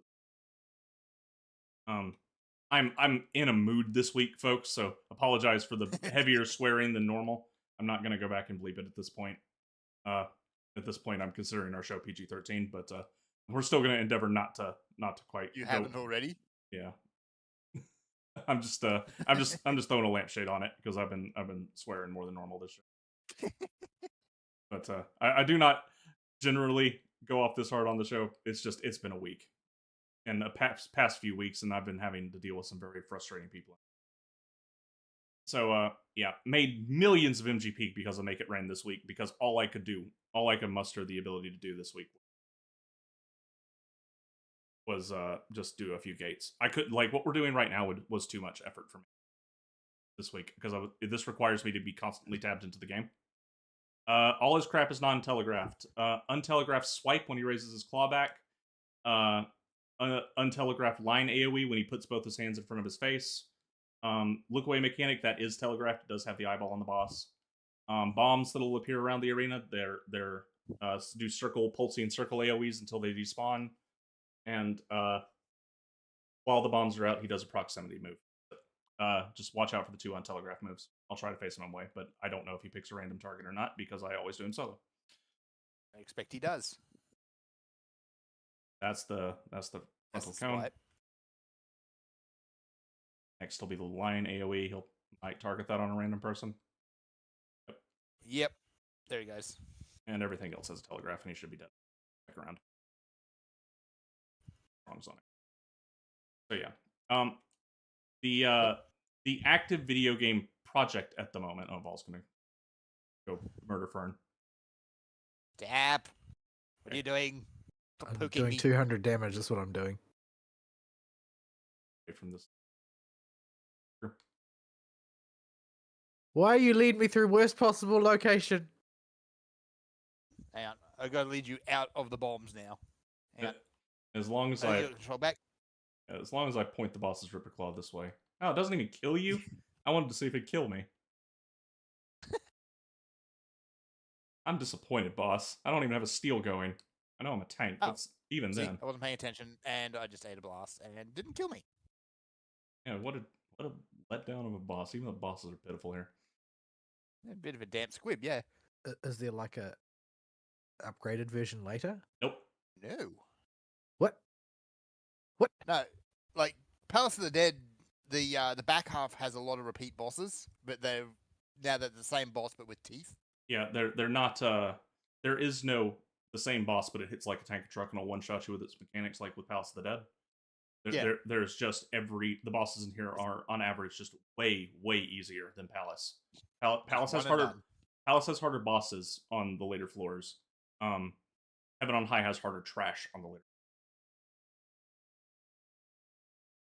All right, most crap here is sound aggro, by the way, except for the lizard dudes. But I'm a tank and I have a healer. I should be. You can just do tank things, yeah. You're a tank. You're a tank. You're a tank. You're a tank. You do want to watch out for things with dots, which is why I only pulled 2 of these. Whoops. Sorry. I forgot to turn on tank stance. Yeah, that explains why I was chewing on my face. Nom nom nom. Yeah. So this is the little bit of active gaming I'm done, and I have not done hardly any this week. I did like 1 attempted run, and as you can see, I'm doing shenanigans on tank, but on machinist, these early floors are just as for different reasons because I can pull and move, and these flyboys have to die really fast. I can't leave these alive. I can't multi-pull with the Nagas because they will eventually enrage and wipe the party.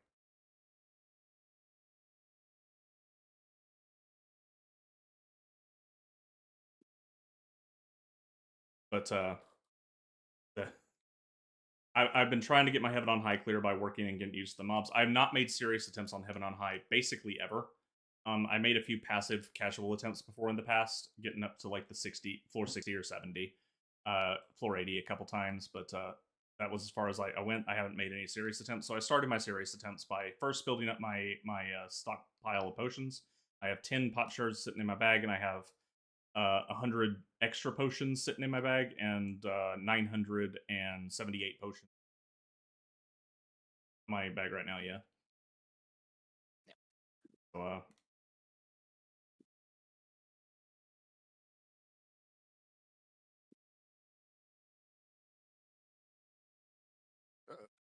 I gotta pivot to the.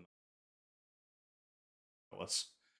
I have left Yeah. one of those alive for the full 45 seconds it needs to enrage, and you can't survive it without invulnerability. It just goes bang. It just kills you.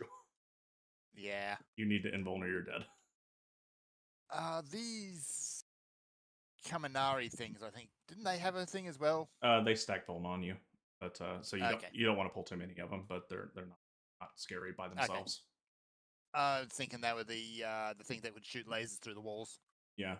So when I do, I think have the same model. Yeah. When I'm not, no, it's a different model. We'll run up against those in the later half of the floor set. I know what you're talking about. Yeah. You'll note that if I can go this speed or faster on Machinist and still do full explorations like we've been doing, it does not take very long to get from floor 1 to floor 70 compared to Palace of the Dead. Like Heaven on High is much, much faster. The issue I'm running into is Heaven on High is a casino. Palace, you can make up for some bad luck because the trash isn't as just super deadly. And none of the trash is deadly in Heaven on High because of its mechanics. It does have mechanics, and after floor 70, it will start one-shotting you with it. But none of it's Eureka Orthos tier deadly. You're not running into the 5 untelegraphed moves from a Chimera level of deadly. The Chimeras here still just have Dragon's Breath and Ram's Breath. So, just Ram Run, drag on me in. My dumb mnemonic that totally works because it's stupid. Hey, if it's dumb but it works, it's fine. There's another Naga. It's not all that dumb. One here. Yeah, another Naga.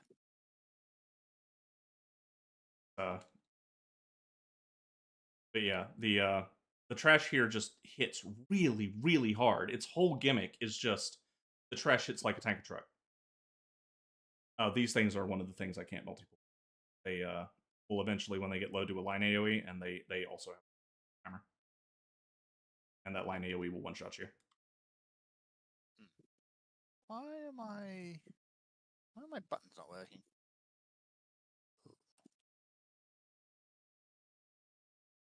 So yeah, I haven't sat down and really played this casino very much. I can probably get through it on any class. I was giving it attempts on other classes other than Machinist, even though I'd like to get the triple Machinist clear and have it be the class I did all the 3 Deep Dungeons on. It is Machinist is a incredibly inconsistent class in Heaven on High, because while the interrupt is nice and it lets you dodge pox, which is the big reason I pick it for my DPS, and the ability to pull stuff and take it for a walk towards the exit and not lose time that way. Like no one's business. Yeah, it is very handy to do that. And I am very comfortable doing that because of Palace of the Dead and Eureka Ortho. It just does not have the same kind of ridiculous damage output that it does in Palace, and the utility of kiting stuff to the exit with a whole bunch of proximity crap is not as useful later on the later floor sets, because you can just get a room full of chimeras, which are proximity aggro. And you cannot fight more than one thing at a time on the later floors as DPS. You will just die.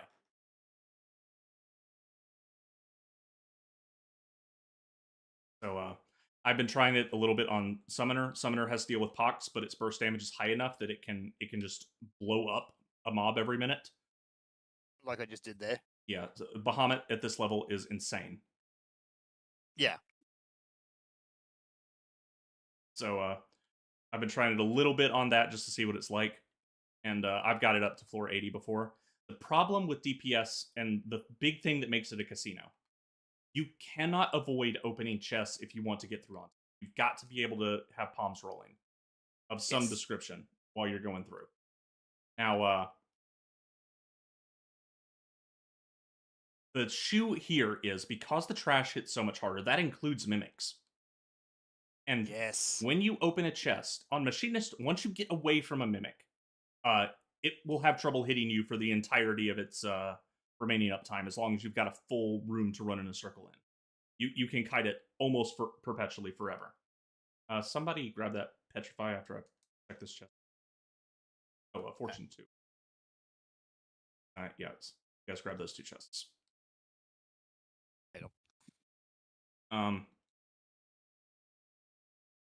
But the problem is that first second when you first open it, the mimic is going to get 2 auto attacks off.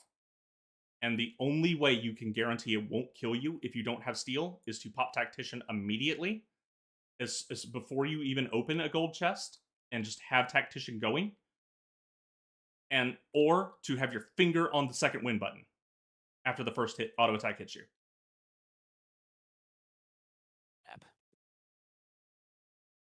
Because it will get 2 auto attacks on before a tick of your Reju potion can go off.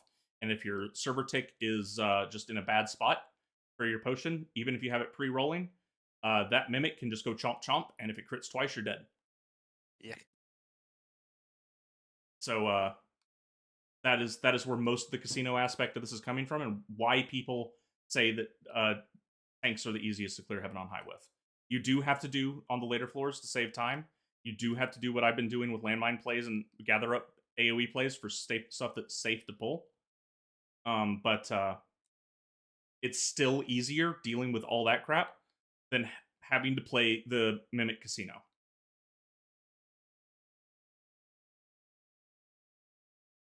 So you're reliant on different palms like Sight and mob spawns, but you're not as reliant on the RNG of you can just get 2-shot.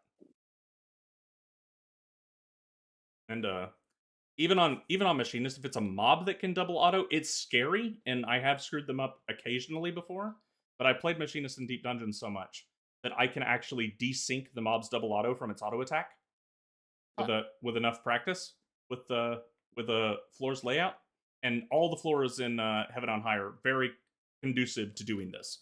They're either big wide circles like the room we're walking into right now, where it's very easy to intentionally trigger the double auto attack by getting close, and then just close enough by just stutter stepping as you're kiting, and then heal yourself back up with second wind and a mega max potion, keep your rejuve running, and then intentionally keep kiting it until the 30 seconds is up for its cooldown of its ability, because most mobs have a 30-second cooldown ability.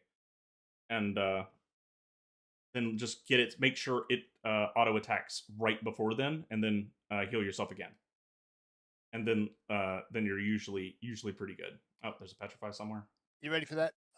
If you're in a good position, I'll pop that. I got it already. Just grab it. Okay, just go for it.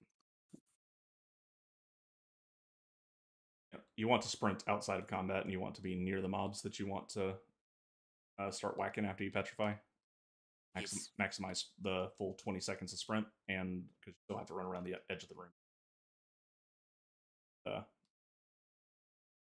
Want to not waste time on travel time, basically. One thing I'm really bad at in this in Heaven on High, because it's not in either of the other 2 deep dungeons, is concealment. Concealment makes you immune to traps.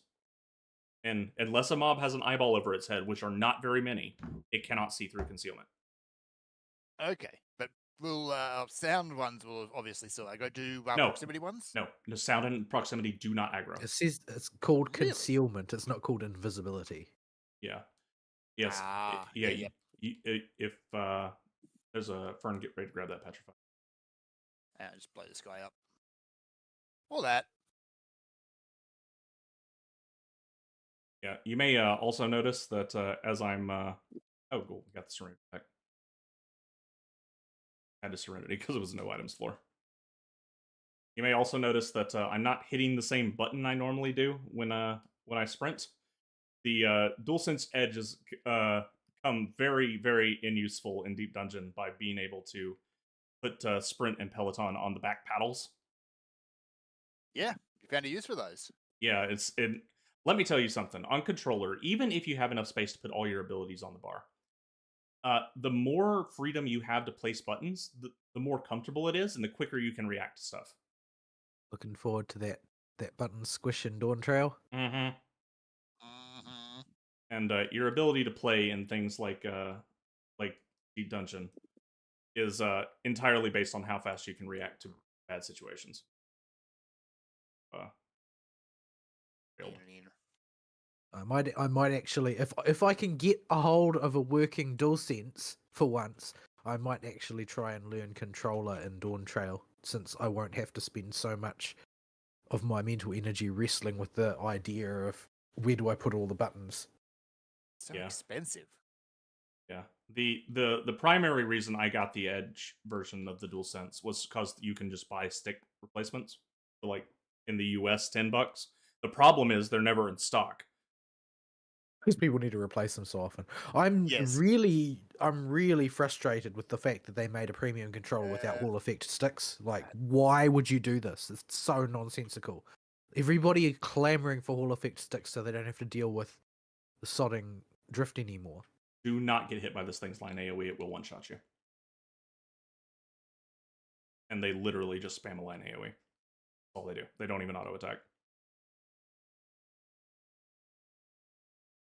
If you have enough shield, can you survive it, or is it a killing blow? I am pretty sure it does so much damage you can't survive it. Here, let's experiment here. I'm going to just home gang and intentionally get hit by those. All right. Well, we're not going to stand in it. Oh, yeah, there you go. Okay. Even with Gloom. I guess tank DR plus a shield is enough to mitigate it, because after the shield got eaten, it did about 8,000. So only one-shot CPS. Yeah.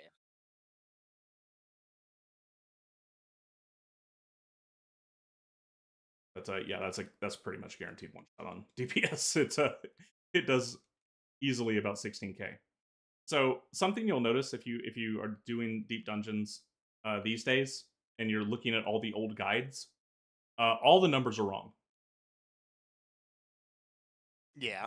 Because all the guides, whether that be the overlay guide from the thing that makes Yoshi cry, or the Meiji's old guide, or Angela Stevens' pull everything instructional videos, all of them will tell you numbers that were calculated and said before the Endwalker stat squish. So the amount of damage abilities do is just incorrect.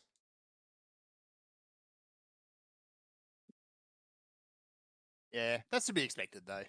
Yeah. So yeah. So you gotta question the numbers. Also, one thing I've found that's been incredibly helpful going through Deep Dungeon is there's two big tips if you want to keep it up, Fern, that you're not gonna find in any guide. The first is some guides are gonna tell you stuff is just impossible to pull, and that it is a suicide if you do it. This is a general tip for the average player that is not. I guess they kind of are trying to idiot-proof their guides in a way, which I appreciate to a degree, but it's simply not true. Well, I mean, it's supposed to be sort of like, oh, well, the reality of doing Deep Dungeon solo is that you will have to pull things that are impossible to pull. So the question is, like, how impossible is the impossible? Yeah, and because you're never going to get away with never having to pull impossible mobs. That's not going to happen. Yeah, you will get the answer room. It's going to happen. Like, let this guy to save my life. It's more a case of, like, if you see a whole room of these in front of you, just how black-pilled are you right now? Like, just play the same class when you do it over and over again. Once you decide a class that you want to get the clear on, it becomes a lot easier because you will build confidence on that class. And that confidence is something that will save you more than anything else, because it will save you time. You'll have more and more time getting through by just going, okay, yep, I can pull that, no problem. I can pull that, no problem. Yep, that's good. I Yeah. can grab this, that, and the other thing, and I don't ever have to stop. And the less you have to stop and think about stuff, it's just that those 15 seconds that you would normally stop and and ha about something disappearing every time you pull something will add up to minutes and minutes saved. And when you got to about, you need to be able to finish each floor in an average of 6 minutes. Then that really, really starts to add up after a while and becomes a huge boon. So building confidence and just going for it when in doubt, is a very good way to make your deep dungeon experience way cleaner. Yeah. Can I also ask, actually, those Yarazon things in Palace of the Dead, the water spiders, Sound are aggro. they supposed to be? Are they supposed to be proximity, or are they supposed to be sound aggro? If you remember. Sound aggro.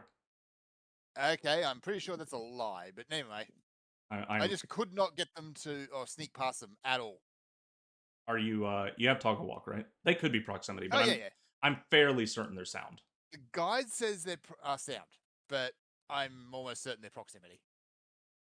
It's possible. I've run into one or two mobs that the guide is just flat wrong about the aggro type on.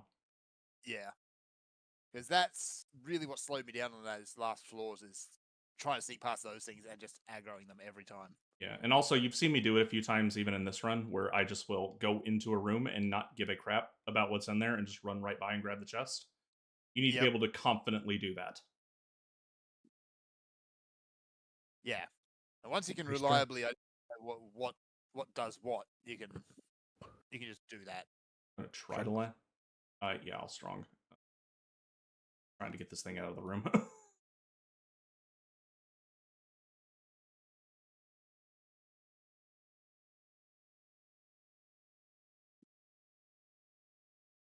But oh, are you adorable now? Yes. Fear me. But I fear you. You can go live in my house with the other otters.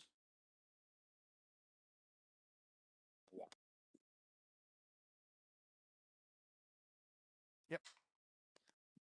Yeah, the bipedal things, the big old round eyeball on them, are the things that shoot cross room here. And gotcha. This floor set in particular is big on blinded and no auto health regen, which is going to kick your butt if you get a BFR in the later half of this floor set and a bunch of those things that can attack cross room are right next to you. Just pop the Serenity. Will just immediately push something because you're going to die. This floor set can be incredibly mean. I've died once to loading into a BFR with a gazillion Raichis around me, and they all just shoot immediately. Like, if you load into a BFR, press something. Press Fortune and Magicite immediately, or pop a Petrify as soon as you finish loading. But yeah, so I've been working on Heaven on High. If you want to do Palace, the best thing I can recommend for you is just practice on one class and build confidence. And I would recommend. I don't want to do Palace. I don't want to do Palace at all. Well, Fern said he was Debbling.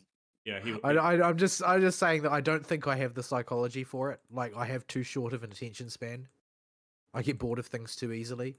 Like, it seems to a lot of outsiders that I stick with inane things for excessively longer periods of time. Like, I spent more time playing FGO than anybody else here, for instance, but it's not really that I have a strong attention span for that type of thing so much as I orbit around enough things to avoid getting burned out on any one particular thing. But I don't think that I have the necessary brain power to focus on Palace or something similar with the required intensity to actually clear it solo for the period of time required to do so.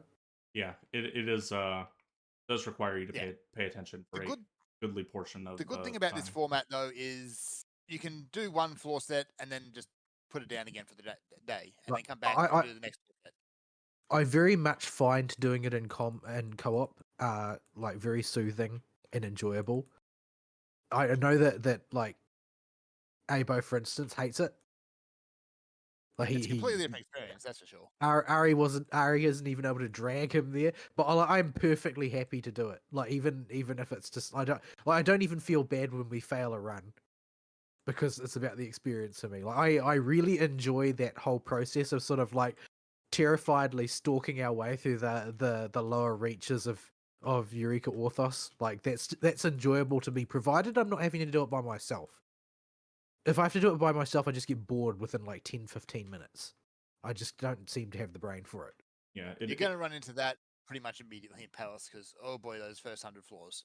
Yeah, this is not applicable to Eureka Orthos at all. But generally speaking, the early floors for Palace and Heaven on High are just a great podcast or audiobook material, or if you want to get caught up on anime, which is my preferred thing I've been doing these past few weeks. I've been rewatching ReZero, or specifically the second season. You are not going to be able to like ReZero for me is if ReZero is my star rail. Yeah, I know. The barrier to entry is so high in ReZero, like really, really high for me. Yeah, if it was on a whim that I watched it the first time. I did not like most of season 1 until about episode 18, and it was not until much later that I finally attached to it, and it was totally by fluke. I watched it on a whim because I had already watched the first season and needed something on the other, and it was by total accident that it worked out. But I'm really, really glad it did. I did because I really like that second season. It's the way it takes that it builds to it the whole season from the point of season 1 with Subaru being just a colossal loser, and just something is clearly wrong with this boy. Like, and they make it more and more clear this is not a character quirk of them just writing a weird character. There's something wrong with him, and watching him have to grow up into an actual human being that realizes other people care about him, and go and care about other people for no reason. Looking for the coffer. Oh, right, that's the thing. So you go that way, I'll go this way. I will stand here because I do not know. I do not know where. Oh, here it is. I found it. Okay. But watching him grow up into a sane and rational human being and tell other people how to be positive despite all the terrible things he has to go through. Is that first stretch of him being a self-centered cunt is just, it's hard going, man. Yeah, the anime very early on, I think, makes the mistake of trying to sell it like that's just the way they've written this character, rather than it being the way the story intends it to be. Of something is wrong with Subaru. His psychology is just messed up. Nobody reacts to him in a way that suggests that there's anything abnormal, just that he's kind of a cunt. Yeah, and it's a failing of the early story writing. I think that they do not signal that the point of Subaru's character is something is wrong with him because he acts that way.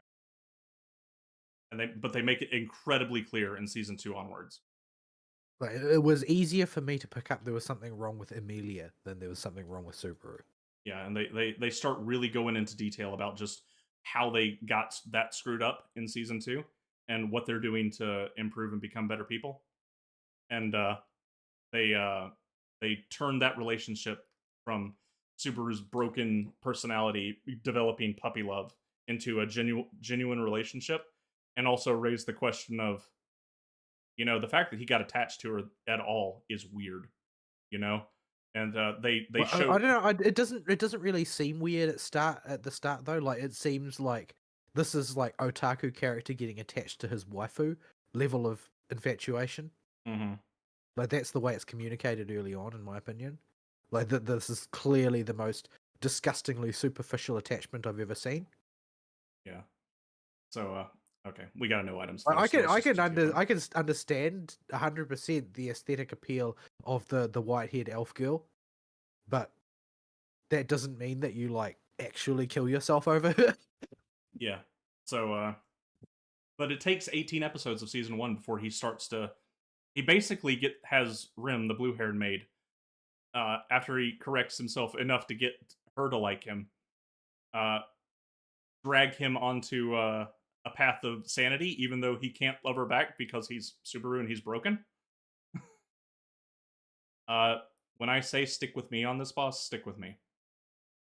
Until then, staffs make donuts Is and this then the they do staff line. one? Oh, yeah. Yes, donuts and then line AoEs. Is- So the staffs will do donuts in the order they appear, and they'll do line AoEs in that same order. Lines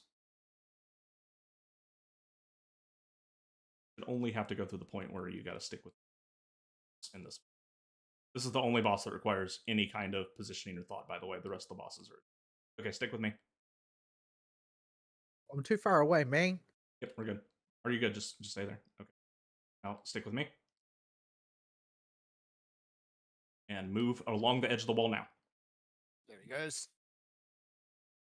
Only have to do that a few more times. We should be good now. We'll have to do that one more time, I think. Yes.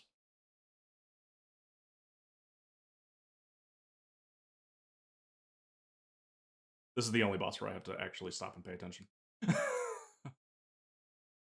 There.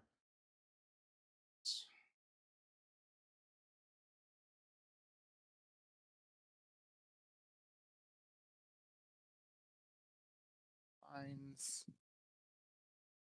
More lines. Room stacked together. Wait for the fireball and then move left.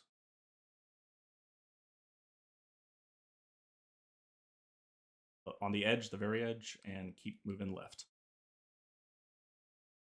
Keep moving, keep.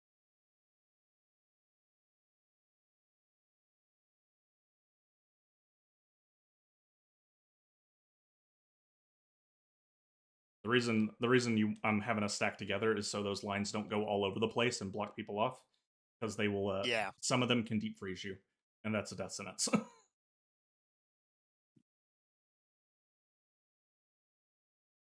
You're in trouble. I'm in the no-no spot. You got the bleed. No, the blood. At least it wasn't the deep freeze. Bleed is not good while solo, but it can be a death on DPS. But get to the edge of the room. Fireball. The circle. Safety spot.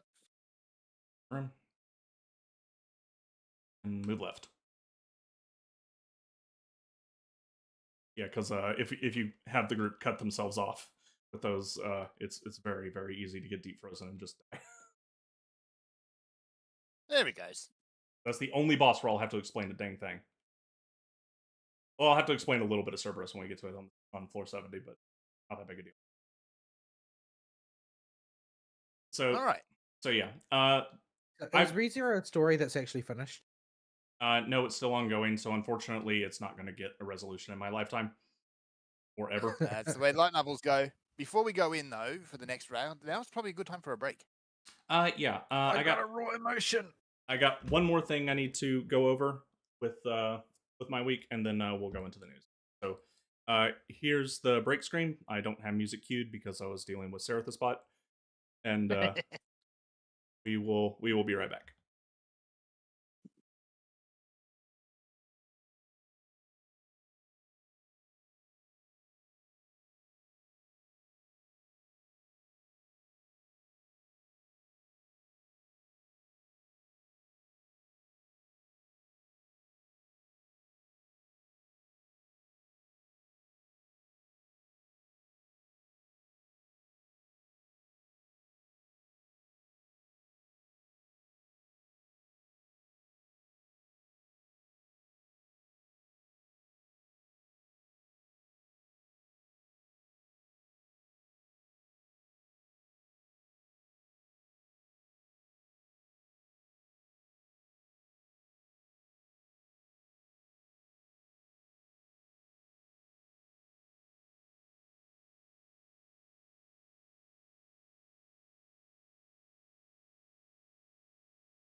And we're back. And my fade out effect has left the break screen in and out for some reason. I'll have to reapply it.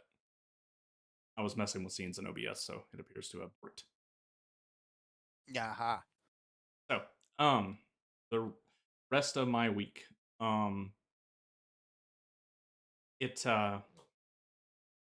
Let's see, how do I describe this?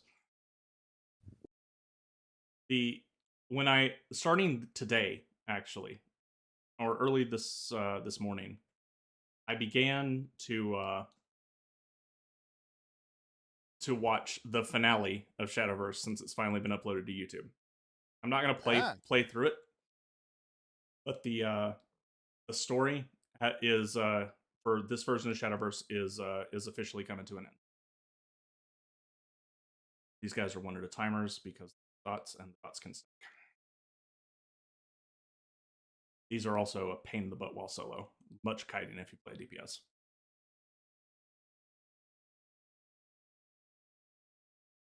These guys are not too bad. Stacking. So yeah, Shadowverse appears to be, from what I read on the wiki and the various and the Reddit posts, they're going to be Rage of Bahamut, the base version of the game, pretty shortly here, and a new version called Shadowverse Beyond is going to be coming out, and the OG version of the game will still exist, but and it will get reruns of events on a schedule, and but it will not be getting any new content. Okay. And it'll be in maintenance mode for the rest of its life cycle until they can't justify the server costs anymore. And given that the Rage of the Bahamut servers are still around, that the rest of its life could be a while. Yeah. So you got that as where the OG Shadowverse is going, but they've to bring in the new game, they want to set up a new story mode with new main characters, and this means we have to finish the story of the original one. And they took a route I didn't actually expect them to. I may make They took a route to the broom closet. Yeah. So they decided they were actually going to end the story properly and have a big 10-hour plus finale based on the YouTube autoplay timers of just going to every single world, it seems, that you've been to throughout the history of the game, and revisiting all the old characters. And yeah,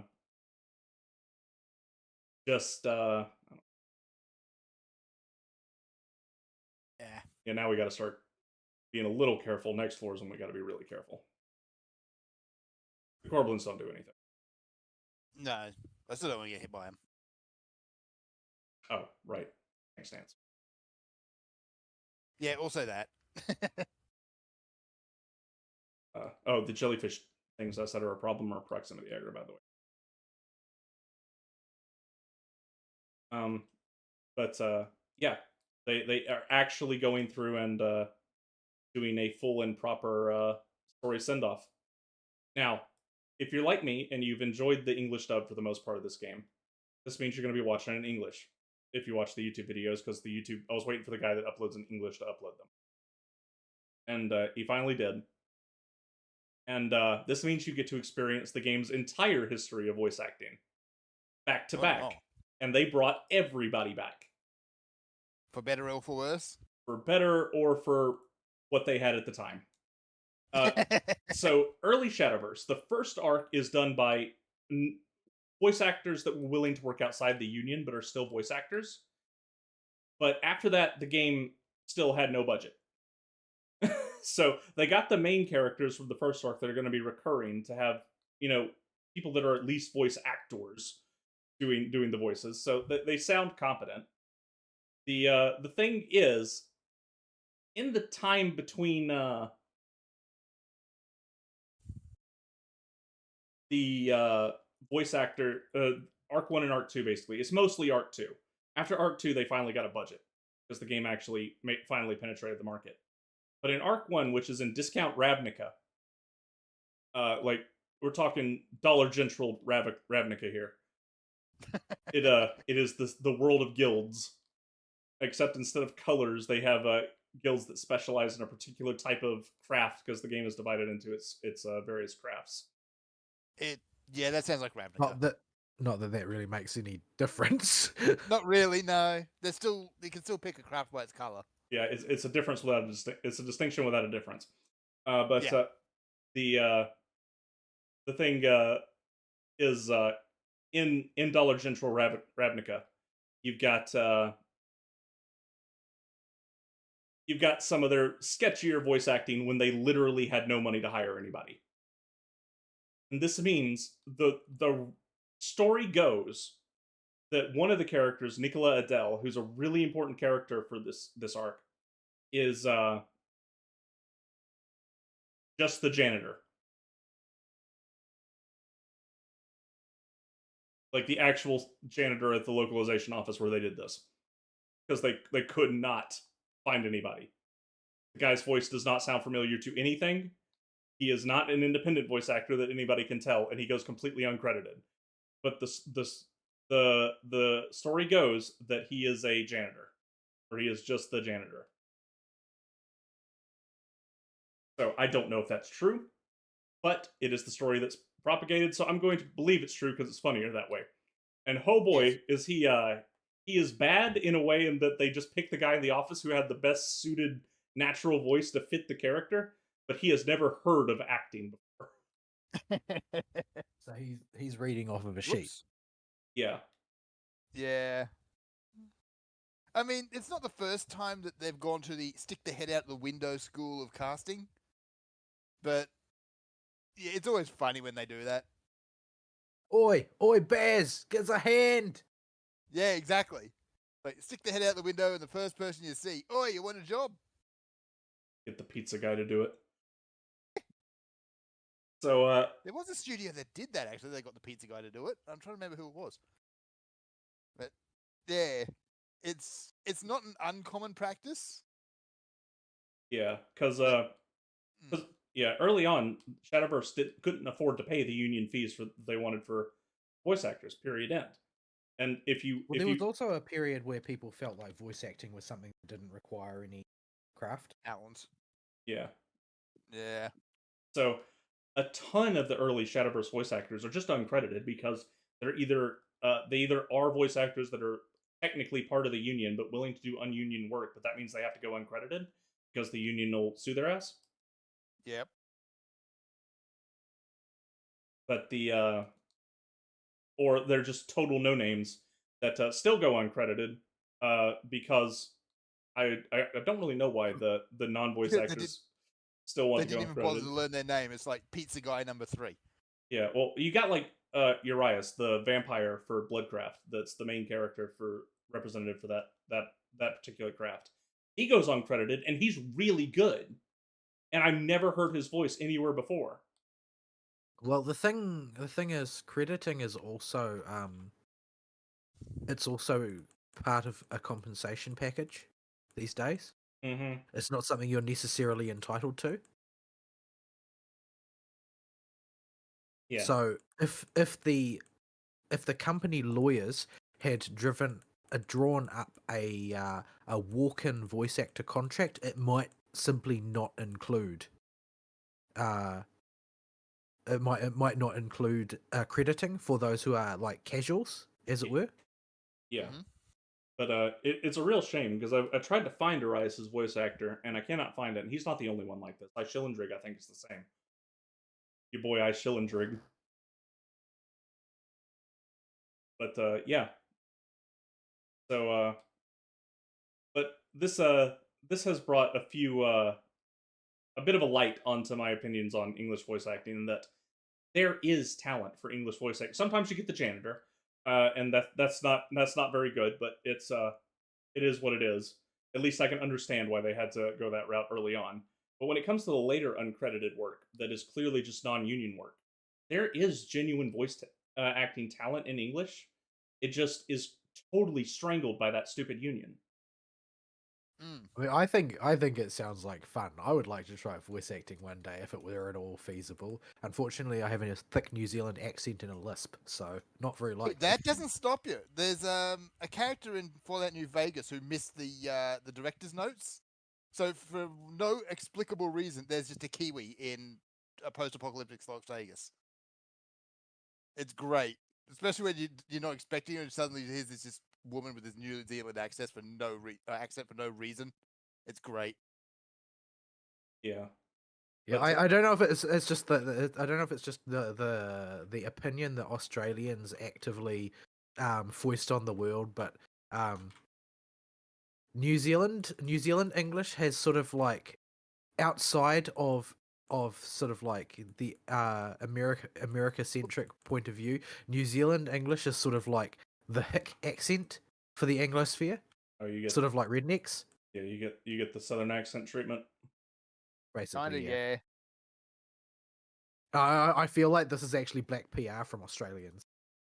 I mean, I'll not confirm or deny it. No, I will confirm it because yes, it is an opportunity to screw with New Zealand. Of course, it's Australians. Yeah, the only time that Australia will act as New Zealand's allies is if somebody else gets in the mix. Yeah, no, nobody else gets We to screw can- with New Zealand. We screw we with New Zealand. We can rely on Australia to defend us if somebody else attacks us from outside. It's like we are their private punching bag. Nobody else is allowed to touch. Yeah. So you're like the And vice Alabama. versa applies. So you're like the It's the little Alabama brother of the South Pacific. Only on like the West Coast, Yeah. in like Gore, where everybody is everybody else's cousin. Because I meant in the sphere of the South, like we will in the South are the first to make fun of Alabama for being Alabama. However, only we're allowed to make fun of Alabama because they're one of ours. Yep.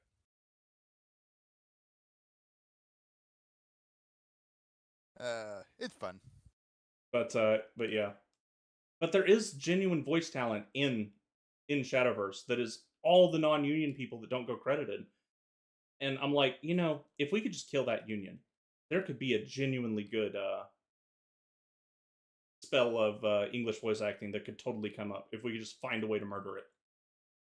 Yeah, it's one of those unions that's really strangling the industry it claims to protect. Well, I think that it's as basically they've got the disposition of that industry is not conducive to growth. Like it's just not like in Japan where everybody is in competition. Like there's no situation where somebody has a lock on a role just because of who they are. Like everybody is in the running. If you've got an agent who can get you in the door to the audition, then you've got a fair shot. Yeah, and unfortunately, There are so many jobs. Like there is not enough for the number of people who are in that industry, but there are enough that they can sustain a vibrant hope in a large segment of people that they could make a career in this industry. Nobody makes a career in voice acting in the West. That's not a thing.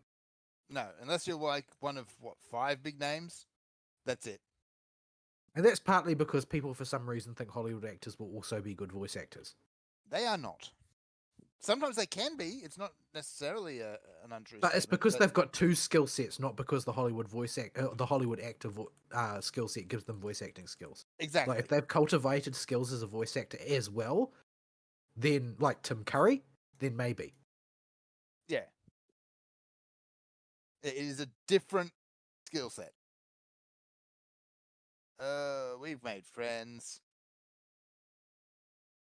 Oh, you found well, What is Tim Curry doing these days anyway? I have don't no know. idea. Maybe he's still in space. He could be in space. The one He tends place to just turn up out of the blue every now and again. It's great. But he is from that older generation of Hollywood talents who were actually multi-talented. Like Actually he's talented.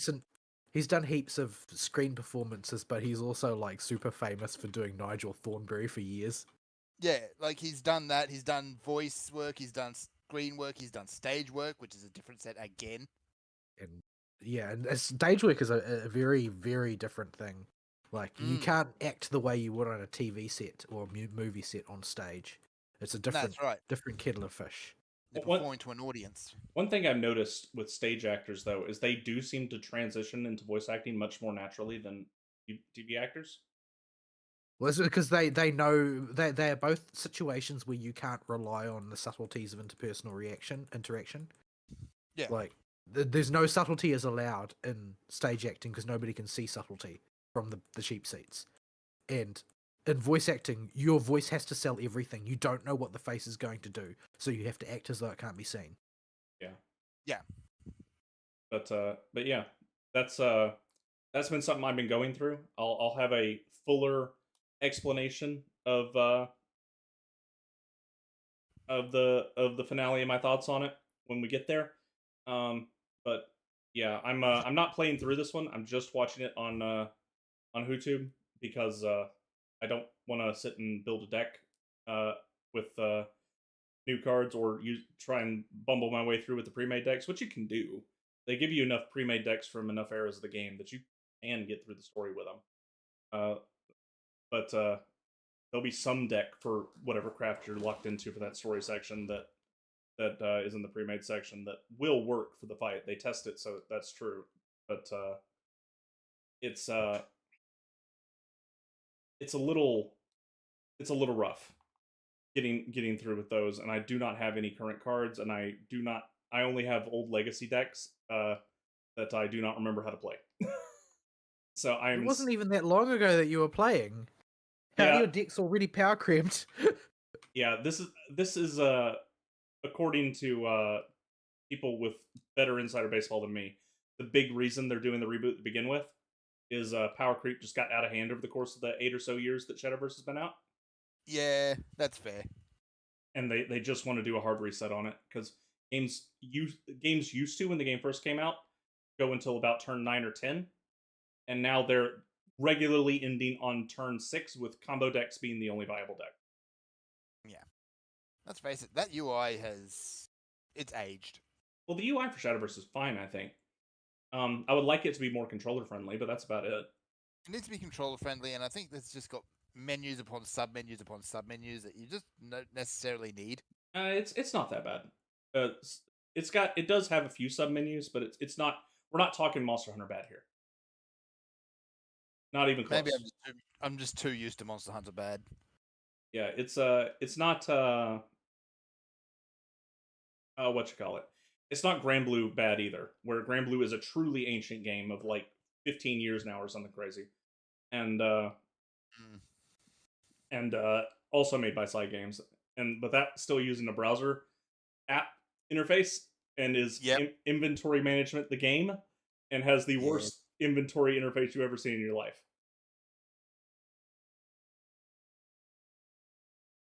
Yeah. Oh yeah, these guys do a donut. I did a little bit of theatre acting when I was in high school. I was never a theatre kid, but if you make friends with the wrong people, sooner or later you're going to get dragged on stage. Yeah, likewise. Yeah, I did plays for my church, but that was back in middle school. I did Shakespeare. The I was whole always Shakespeare from- I was always willing to do Macbeth because I like Macbeth, but I'm not a huge Shakespeare fan. I like Macbeth and I like Hamlet and I like Julius Caesar. I'm a bit neutral on most of the rest of his other stuff. Yeah. I like watching other people do Midsummer Night's Dream. I never want to be involved in performing it myself ever. Yeah, I ended up actually doing Macbeth as a class project, but because of just the way that the cast break down with their class, I think I ended up being Evil Witch number 3. I think I was a witch once. I've done the witching thing. Yeah, the witches is a fun role in Macbeth. Let's face it. Yeah, your one instruction, your one stage direction instruction is to ham it up to the baddest. Yeah, and it's great. You get to sit there and cackle. It's wonderful. So yeah, whoops, you went boom. Oh, he must have got in front of it when I was it did not it. paying any attention. You stepped into I was the thinking no-no about zone. witches. Well, we've got a res. They haven't taken res away from Summoner yet. Yeah, No, they haven't. you pick Where's my res you button? pick him up while I kill this thing that's blocking the door. That was not. Though the they res apparently plan to take it away in 8.x, I guess. button. Yes, apparently. There you go. Most summoners never use it, so it's not Yeah, going to most make of much the summoners have difference. actually dropped it off their bar. Put it on your bar, you chumps. What's the joke that now that Swiftcast is down to 40 seconds, summoners will have 2 points in their rotation where they can use Swiftcast Not to, res. to not Yeah, to do not res. to not use it on res. They could do it for an Ifrit cast and a Garuda cast now instead of using it on res. Yeah, it's just the Ifrit cast really is where Right. you use it. No, that's it. So yeah, I'm looking forward to it. I was very surprised that they decided to give it a full and proper ending, and it looks and 10 hours is definitely the amount of time they needed to wrap up everything. I think you're just hurting. I think you're still emotionally hurting. I think that's the real issue here. Oh, from the You never got to say goodbye to Pinecone properly. that's true. Yeah. I am disappointed that we didn't get to see any kind of resolution to the Pinecone story, and it was all building up, and then Crunchyroll done goofed. But Shadowverse is published in house by Cygames, so we didn't have to worry about any potential Crunchyroll. And you can play with your Pinecone characters in there. You can. I do have Miyako unlocked as one of the things was you could unlock a random leader, including past event leaders for one event. And I got Miyako for Shadowcraft. Nice. So I have Pudding. And I think I paid for Saren as a leader for Havencraft. I think I used some of my Primo currency for that. I was never a huge fan of Saren because I felt like Saren was a character who was written too rigorously to be a Mary Sue. Like she's sort of like structured from the ground up to be the perfect waifu, which was a little bit unsettling to me. Yeah. So yeah, real people don't execute this perfectly in every respect. She was tall and had blonde hair. That's true. She didn't have a cheerleader outfit though. Not yet. How will we know? She might get one. We'll never know.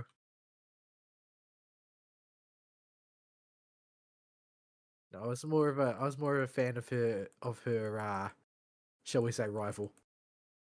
Yeah. The other money bags.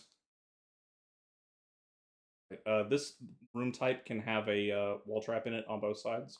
There's basically nothing you can do about it. So that's why I always clear this particular room layout out of enemies before we go through.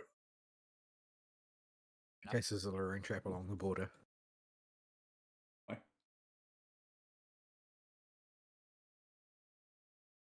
But shall we dip our toes into some news? Yeah, once we are out of Safe. the trap room and this patrol is dead.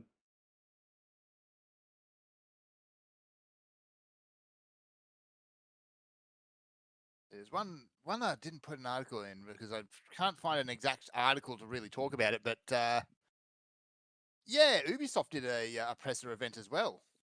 We're not going to talk about the presser event itself because it's Ubisoft. Was it just Dance again? No, well, yeah, but it was also Rainbow Six Siege, and they announced their new monetization scheme. Well, Ubisoft doing a presser where they announce a Rainbow Six thing is not news. No. What is news though is they announced this new monetization scheme in front of a live and genuine audience. Ubisoft got booed off stage. Yeah. This is something that's really been mystifying to me lately for the past few years. Is people, even if people are willing to grudgingly participate in live service gaming, everybody doesn't like it. And yet they announce it on stage and expect applause every time. Like, this is a sort of thing that you should like shamefully keep in private. Like, this is like you know, people don't make like a public spectacle of their bowel movements because it's kind of gross and it's just one of those regretful things that you have to do in order to keep living. Yes. Like, but that's also like, you know, micropayments, because they have suppressed the cost, the end user cost of purchasing a video game product beyond the scope of inflation, while unwisely dramatically inflating the budgets. They have to shore up the revenues with micropayments in order to keep investment coming. This is a reality.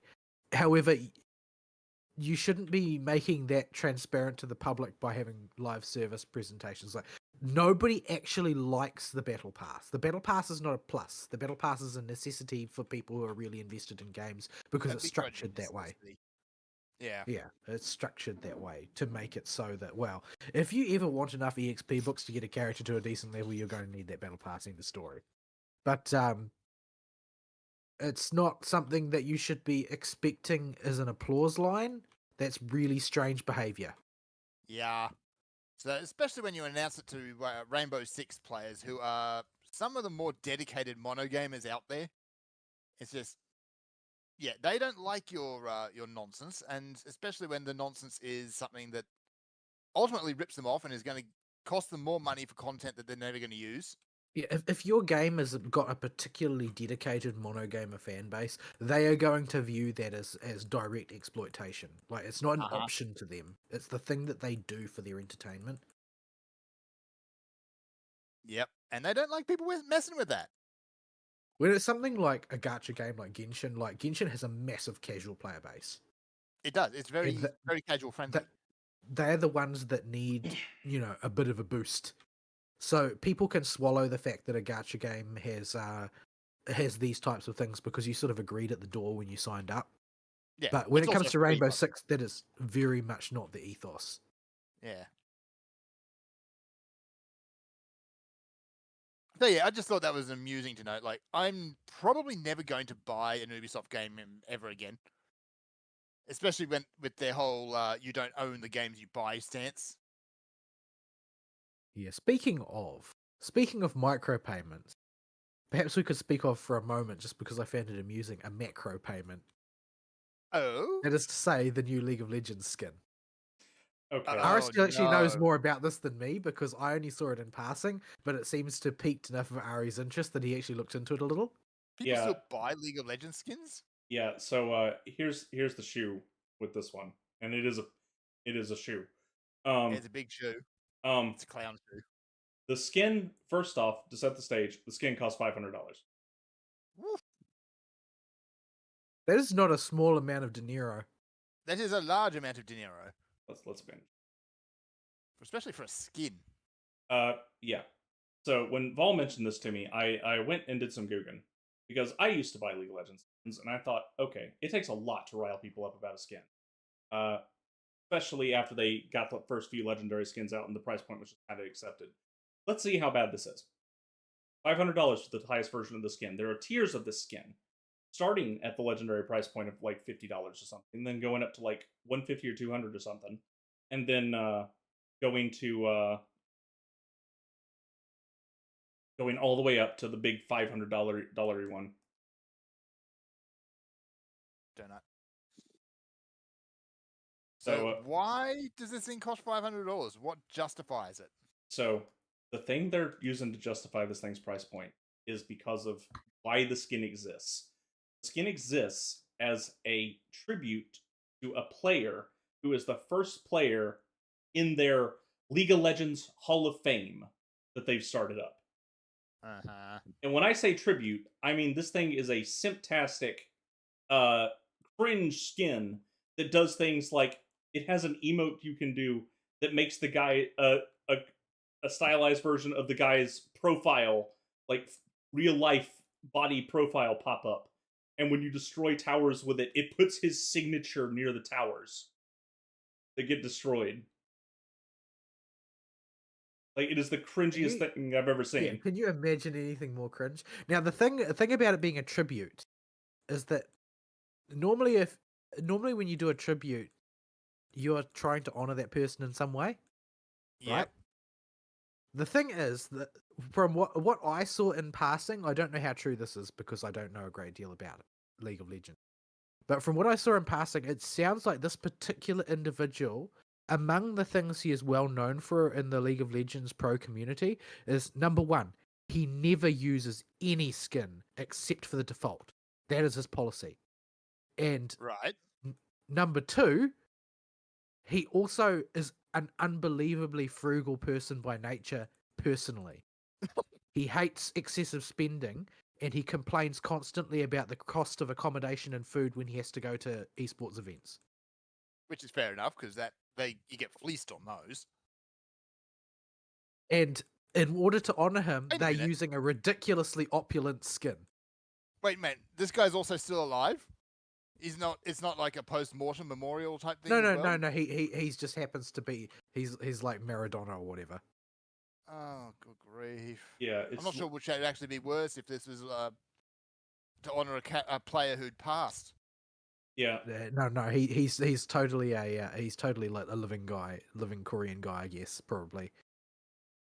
okay. This boss, he will. The first thing, you don't want to be in front of him, and when he casts Predator Claws, it's an untelegraphed conal that'll do a lot of damage, probably one-shot you. It's a binge. Yeah. Well, yeah. I can't work out how to get rid of my Guardia. I don't know how to do that anymore. How do I do that? Just push the button. Button again, and it should go away. Like, that just putting it on your... You right-click it? No. I can't. Hold on. No, it's not working. Oh, no. I have to click the right one. I have to get rid of the right one. Okay, so Vol, don't push any shield buttons because of the main mechanic.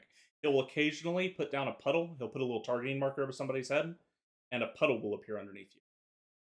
It will not be Slabber. That's just a circle AoE that he throws on a random person. It's another one. And this puddle, you want to stay out of it until he targets you for Hound Out of Hell.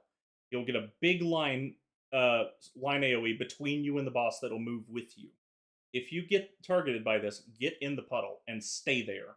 And don't get out of it until you see the cast of Devour. If you don't have a shield, you'll get stunned when he hits you in the puddle, and you won't have to worry about it, and you can just move out of the puddle when you're unstunned.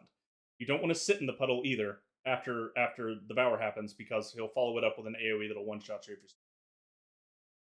And that's it. That's the whole boss. I'll try to keep him turned away, but I have no idea if he'll spin around because of Predator Claws. All right. Let us do. It'll make more sense when you see it once. I honestly don't remember which of my abilities actually create shields and which ones don't. Just cast the attack on the boss. Don't worry about healing. That's just the circle AoE. That's okay. And there he goes. Going to drop the puddle on Vol. Do I stay in the puddle? No, you get out of the puddle. You get out of the puddle. Get out of the puddle. This is generic AoE. All right. And that's Hound Out of Hell. Get in the puddle, Vol. Yeah, get in the puddle. Okay, you're gonna That's a big column. You're gonna get stunned in the puddle. Then he's gonna miss the Devour. Now get out of the puddle. Otherwise, he noms you and you die. And then you should be able to fight. Yep, there you go. That's the whole fight. Ululating. Why is he ululating? Because they wanted a fancier way of saying howl, I guess.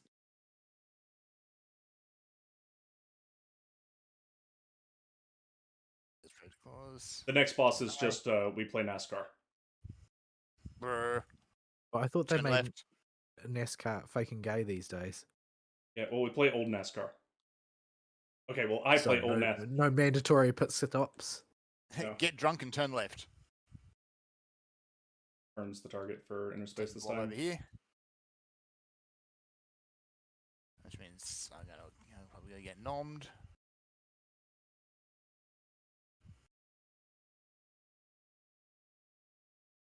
E.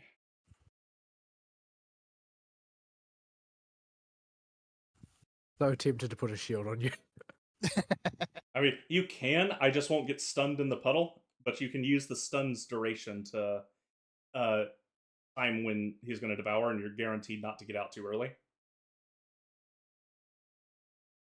He doesn't devour right away after the dash. He waits about 2 seconds before he does it. And the stun is just long enough for him to miss the devour.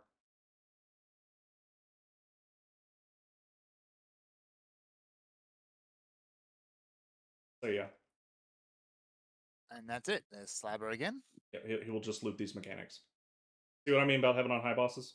He's spending so much time casting random crap that doesn't matter. He'd be a lot more dangerous if he just auto-attacked. Puddles over. Yeah, that's not a good place to put it. That's right. I done got ululated.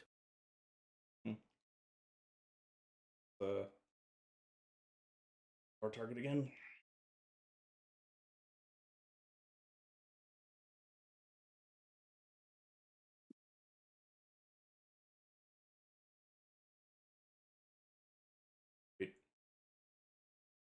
He's still in the medium HP threshold too. When you're soloing him, so coming here with strength takes like 5 minutes. Oh, jeez. He's a total freebie boss as long as you don't get got by the devour. Yeah, step left, step right. That's all you need to do. The next boss is even more free. Motion. So we have the Sony presser, the first of the corpse of E3. Let me open this on the other monitor. Wasn't I did not watch this because honestly, with each passing year I get less and less interested in what Sony has to say. Largely because I don't own a PS5, and also because for the first time in my life I have no interest in owning the new console whatsoever. Agreed. Yeah. And a lot of the stuff that Sony announced, not everything, but a lot of it is also still exclusive when everyone else has moved away from exclusivity. I mean, honestly, when I think about consoles, most of the time, like, the fond memories that I have are mostly associated with PS3 games, actually, because PS3 games just tended to be kind of a little bit weird, a little bit off the beaten path. And so they have more memorable character to them, I guess, in certain ways. Just for the merit of being weird. Yeah, it's when I think of PS5, I can't tell you any game that's on PS5 except for Demon's Souls. Yeah, like there's. I don't know any others. Are there any others? I could be persuaded. I would assume by default that there is at least one Spider-Man game.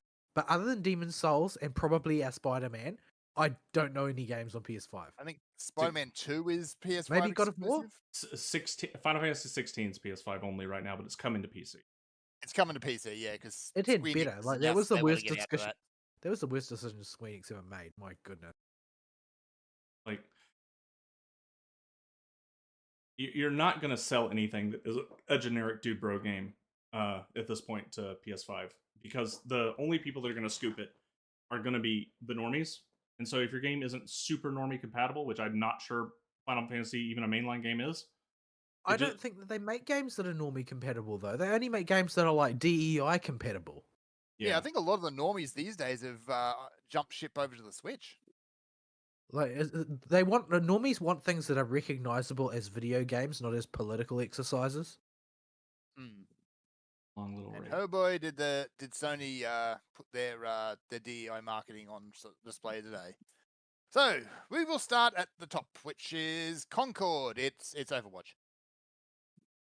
Like it's less appealing than Overwatch. It is like when I look at it, it's got less character than Overwatch. Like Overwatch with because at least with Overwatch has a lot of problems. The development has a lot of problems. The publisher has a lot of problems. Overwatch is just problems.jpg. But yes, at least like you can tell that there are characters in there that people really enjoyed creating. Stay close to this guy. He'll turn to somebody and do a big conal AoE that you cannot run away from. So you need to go around him to get away from it. And he'll do a look away mechanic.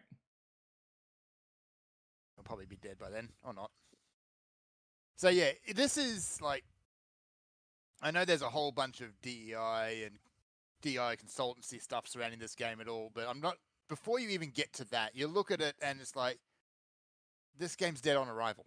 This is it's like number one. Why would you want to ape Overwatch in any conceivable way? Like Overwatch is one of the biggest, riches to rags stories in video games right now. Mm-hmm. Like they managed to take a solid thing and completely ruin it. Driven and into the what- ground. So why would you imitate it for a first thing? And the second thing, it's like a really lifeless Chinese knockoff imitation. Yep. It actually looks like an imitator, except cringe. Right? Very And mostly imitators. Mostly, you normally expect them to look like, oh well, this is uninspiring. But no, this makes you want to actively revile it. The other thing, of But- course, is the hero shooter market has already been decided. Yeah, this is one of those things where they've only got a room for a couple champions. The way that MMOdom as a whole has converged on Final Fantasy and World of Warcraft, whether you like it or not. Whatever your opinions about either of those two games might be, they are the reigning champions in that mode of being. And it may in fact be that there are only enough people who want that type of game to populate two games. That may be the way of things once the bare bones of what is essentially MMO are figured out. Perhaps it is such that there is only enough room for one or two of those games in the market. But the reality is that probably applies to every genre sooner or later. To some And degree, yes, I'd say. Hero shooters have arrived. Like, there are those people who are playing Valorant, and there are those people who are playing Apex, and there are those poor people who are still trying to play Overwatch. There is no room Those left. people. We have seen the mystifying thing is that we have seen more collapsed hero shooters than possibly any other genre over the past few years. We thought that the battle royale genre was oversaturated when that kicked up, Fern? but no. Compared to hero shooters, nothing. Yeah, no, didn't need to necessarily pull this guy, but never mind. These guys do have a mechanic that's a little obnoxious, so I'm pulling him way away. I've been taking him in a way that doesn't matter. But they have an untelegraphed knockback if you're in a party. Oh, yep, gotcha. It's behind them too, so you want to point them pretty far away. Oh, he's a keek. Yeah, I have to get him far away from you guys and point him away from you. Yeah. All right. Like this So, seems yeah. like they've leapt face first into failure, all the while knowing exactly what was going to happen. That's the impression I get. Like there's been a couple of big name failures in the hero shooter market like that. Jeez, I can't even remember the name of it. It made that little of an impression. Hyenas. Yeah. That shite. Feminist garbage. Got quarter guns. You also have no items, so Paul might actually have. Maybe. Like even something that did take a fairly unique thing on it, like the battle royales, which are like Punch City or something, that flopped. So, anyway, Concord, dead on arrival, and that's basically the sentiment I've seen echoed around the place. Is no one is interested in this game. Hang on, we're gonna have to shenanigan here. Didn't somebody announce some weird shit with some bubbles or something? Oh, the Splatoon knockoff. Oh yeah, that was last year. Did that ever come out? It did, and everyone just said, "Well, why would we play this? We've got Splatoon, and it's better." Yeah, that's the thing about trying to steal somebody else's lunch. Like if they've already been well fed, they aren't really interested. Yeah, unless you can offer something that's new and better than what the existing product is offering, why would people move? Especially when you're taking on Nintendo of all things. Taking on Nintendo on their home ground is a really, really terrible proposition, especially when their home ground is a particularly unique form of hardware, and it often is. There is roars going on over there. Oh, there's an Ari in there. That's why. I had to. Oh, ghost cat. Dogs are bad. Dogs are bad. I'm just going to go into delete mode. Please make dog die. Yeah, there's a treasure room on the way to the exit. That's why I was trying to overthink here while y'all were talking about fake Splatoon. Yeah. Well, I can't remember what it was called. Sud City? Soap City? Something like that. It was something cringe. It was It was- definitely cringe. But yeah. But like there's been what Fern liked to call the battle kettle. Yes. Because there was that period where you had 3 of the hero shooters coming out and they all had battle in their name. Oh yeah, like Battleborn, Battle Cry, whatever that other one was that made one appearance and disappeared. You see, I had a lanyard from PAX with one of those on it, and we went to PAX together years ago, Yeah, that was the and it was oversaturated then. yes. Bamf. So why? Just why? And just looking at this, okay, they're making a point to put plot into the actual game. All right. Are fine. they though? They have just claimed that they. Well, they I don't know if claimed that's true. they're going to put a weekly FMV out, which who Do knows you how long that'll know? last. But Do you know how many claims about plot were made by the Overwatch team? oh yeah, and they lied about every single one of them. Every single one. So yeah, Concord, dead on arrival. Next game is got nothing to talk about. It's just a PC port for Dad of War, Ragnarok. Yeah, I mean, Dead of War is. It's Dad of I War. mean, there's probably people on PC who wanted to play it. I mean, It's one of those things that's been locked behind the PS5 exclusivity. probably it's not a bad game. I mean, it might be an unremarkable one, but there most of the people who actually like live for Kratos's grunts are probably already played it. But it might be okay. I guess I don't really see the. I find in a sort of like a meta way, I find the advancement of Kratos from the cringe sex minigame to the grumpy dad of boy person to be sort of an interesting meta arc to follow. But yeah, it's like there's two completely different people at the end of the day. but I mean, it's also it's in its own way. It's kind of a realistic arc, right? Yeah, he's kind of chilled sort out. of like an animalistic hedonist, only interested in satisfying his desires of the moment and his like raging emotions at all times, and the way that's basically ruined his life.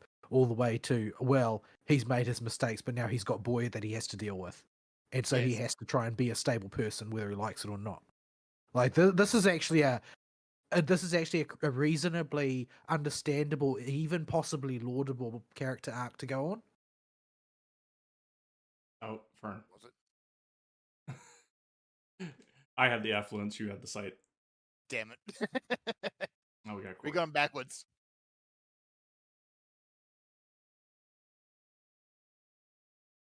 Yeah, just blow those up. Kitty.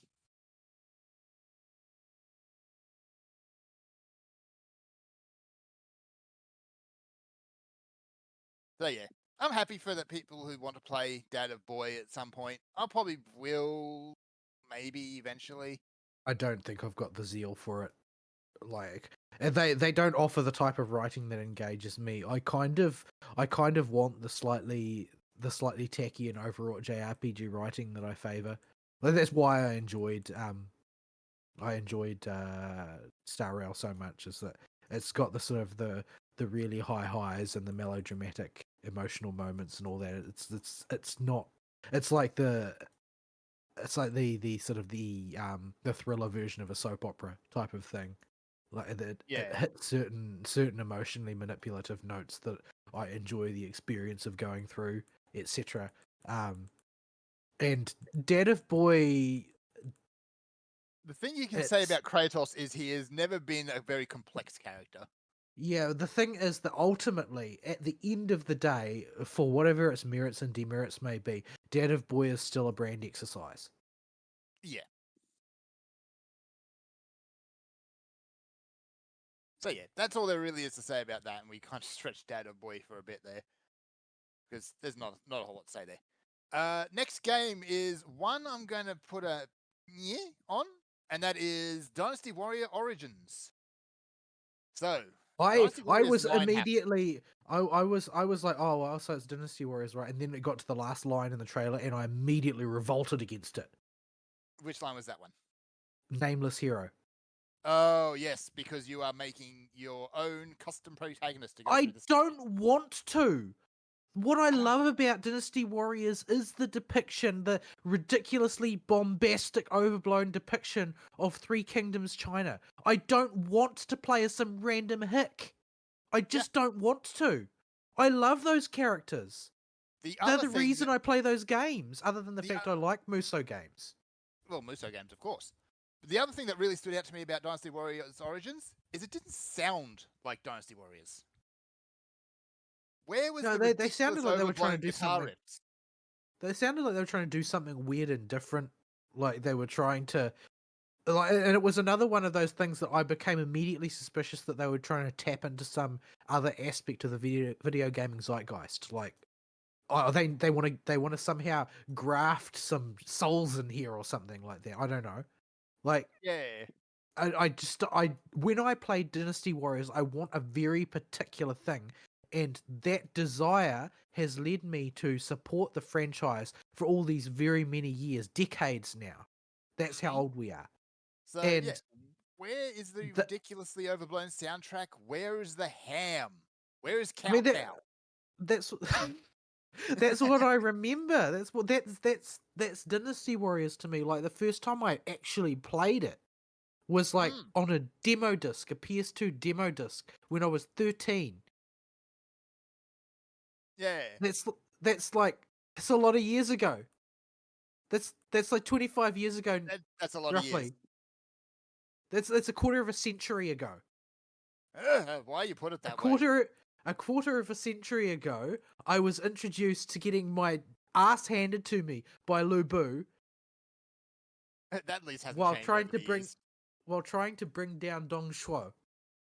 And those characters that you could play as in that context, like Zhao Yun and Jian Wei and those characters, like that's what's memorable. I don't want to play as some random hick in some dark, serious environment because that's not what Dynasty Warriors is about. Dynasty Warriors is about going above and beyond what is normal, just far enough that like it's basically the apotheosis of wuxia as a game.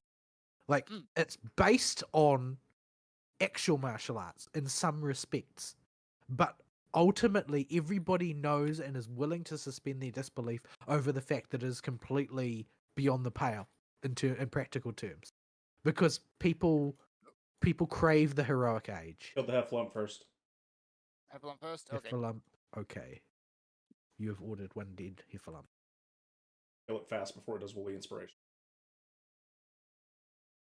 What inspiration does a Heffalump have to offer? The kind that one-shots you. Yeah. What if I don't So- want it to? I'm not going to write it off completely because the team did Dynasty Warriors 9. Well, But they it's also not so did- much that I've written it off as like that particular line inspired me with fear, Yeah, it's like because they've already tried to get creative one time and look what happened. it didn't work. Dynasty But Warriors I doesn't work. will happily pay top dollar for another carbon copy off the production line Dynasty Warriors with slightly higher graphical upgrades, just so that I can see all those characters again. Yeah. Like, I'm the worst kind of consumer when it comes to Dynasty Warriors. I just like it, alright? Let Yeah. me play. I'm on the same camp. Like, give me classic, ridiculous, over the top, overblown, and just absurd. That's what I want. Yeah, I want Zhang Fei to get drunk and wreck everything in sight. Isn't that what you do? I want to see all these characters doing what they do. I want to see Guan Yu's daughter accidentally misjudge her own strength and break everything around her. Like all of these sort of larger than life characters, I wasn't paying attention. I at all. want to punch Um, Sima Yi in the face. Oh, did you get woolly I think inspired? I got inspired by the wool, and not the Yeah, unhealer 'cause kind either. My boom mode was still on cooldown. There we go. Yeah, I don't want something different. I really don't. Like, when I want something different from Dynasty Warriors, I don't go to Dynasty Warriors for that. Like, Fate Samurai Remnant is essentially a Muso game, but it gave me what I wanted in sort of like a character combat and sort of like pseudo RPG type moon style and of thing. Like, it gave me what I wanted that wasn't exactly Dynasty Warriors, but I always have over the years come back to Dynasty Warriors because Dynasty Warriors offers me something that I can rely on. I know what I'm going to get, and I enjoy every minute of it. I very rarely play one through to completion because I don't have that sort of free time. However, I It still takes a buy them while. all the time. I buy them all the time, even the silly ones. Especially the silly ones. But yeah, I'm not going to write it off completely because for all we know, hopefully they're just saving the bombast for later. Yeah, well, we didn't write off the open world one completely until it came out, did we? Yeah, that's right. And then we realized, oh, we should have And wrote this one off completely. that's fundamentally the reason why I'm concerned, is that we've seen this, we've danced this dance before, and it did not go well. Yeah. And yeah, okay, maybe we are huffing a little bit of hopium here, but yeah, it's a franchise that's near and dear to us. Bring them back. Yeah, bring it back. The only Muso that I have ever liked more than Dynasty Warriors was Sengoku Basara, and it doesn't seem like they're ever going to revisit that. Every now and again, someone throws the name of the game out in some context or other, and then nothing happens. There's no more Sengoku Basara. I think that there is room for Sengoku Basara and Dynasty Warriors to exist alongside each other. I think that Sengoku Basara is a strictly better way of doing Warring States Japan. Mm-hmm. Like that because of the way the Japanese have a different way of telling stories about their heroic figures, and I feel it's more conducive to Sengoku Basara, whereas I feel like the Dynasty Warriors has become the archetypical way of in the modern retelling of the heroic narrative of the characters of Three Kingdoms China. But like I think that those two can exist side by side. I think the extremely high level of bombast and Gundam Tadakatsu Honda and so on, like I think that can exist alongside Dynasty Warriors, and it makes me very, very sad that they've never revisited that. Yeah. Like the sort of comically villainous version of Oda Nobunaga that exists in Sengoku Basara is like that is Nobunaga to me. Like there are two Nobunagas to me. One of them is Nobu from FGO, and the other one is Nobunaga from Sengoku Basara. And these two characters could not be further apart conceptually, but in some ways they represent Oda Nobunaga. Yeah. Admittedly, I do have a bit of a soft spot for Samurai Warriors Nobunaga as well. Well, you're just gonna leave me here, like indefinitely. Yeah, What are we doing? hang on, I got you. Our summoner is not reliable right. at all. I didn't notice you got again. I died of a dot. Ah. I didn't notice I got dotted. So. Oh, I didn't know the dog's dot was AoE. Was it that or the Mimic one? I guarantee you. No idea. No, if it was the Mimic one, it'd still be on him. Yeah, okay, fair enough. Nobody got. I was fairly certain I interrupted that, but no. The doggo's frontal conal dot is apparently a frontal conal dot, not a single target. Good to know. All right, next game. I mean, yeah, Dynasty Warriors. We could talk about Dynasty Warriors all day because I do love me some Dynasty Warriors. Anywho, Infinity Nikki. It's a platformer with clothing-based powers. Yeah, you know, it was incredibly twee, but my heart sort of went out to it. It's like, you know, you may be a bit of a farce of a game, but I don't get the vibe off you that you're trying to force anything on the people that play.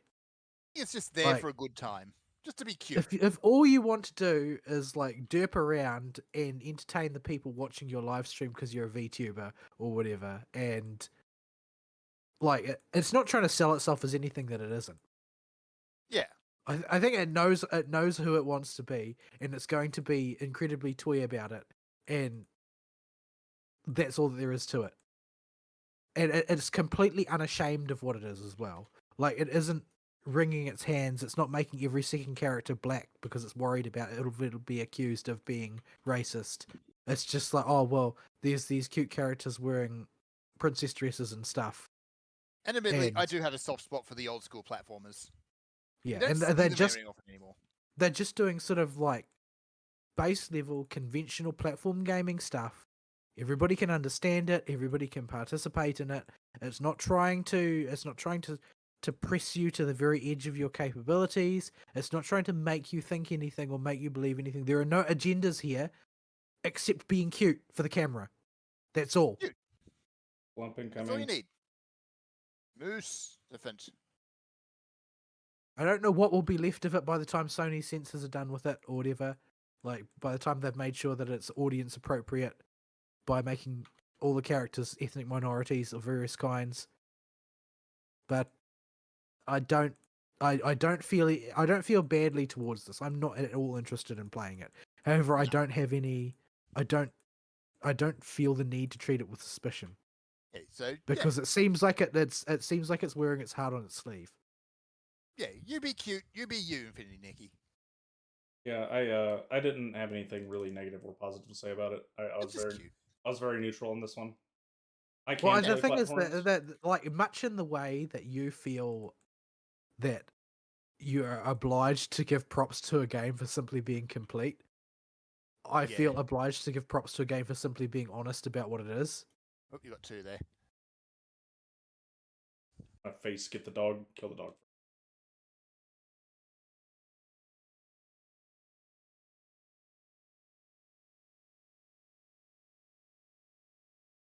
I'm trying to get to that horde in the room, so I gotta remove the cross room attackers, and then I've got to remove the heffalumps, Yeah. and I might be able to sneak in and get it.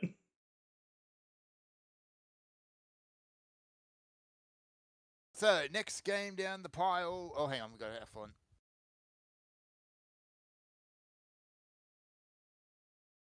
As long as you don't get inspired by that. Get inspired by death. let him go inspire the corner. You can inspire the corner. That's fine. Or Alright. meet with it, and I can point it somewhere.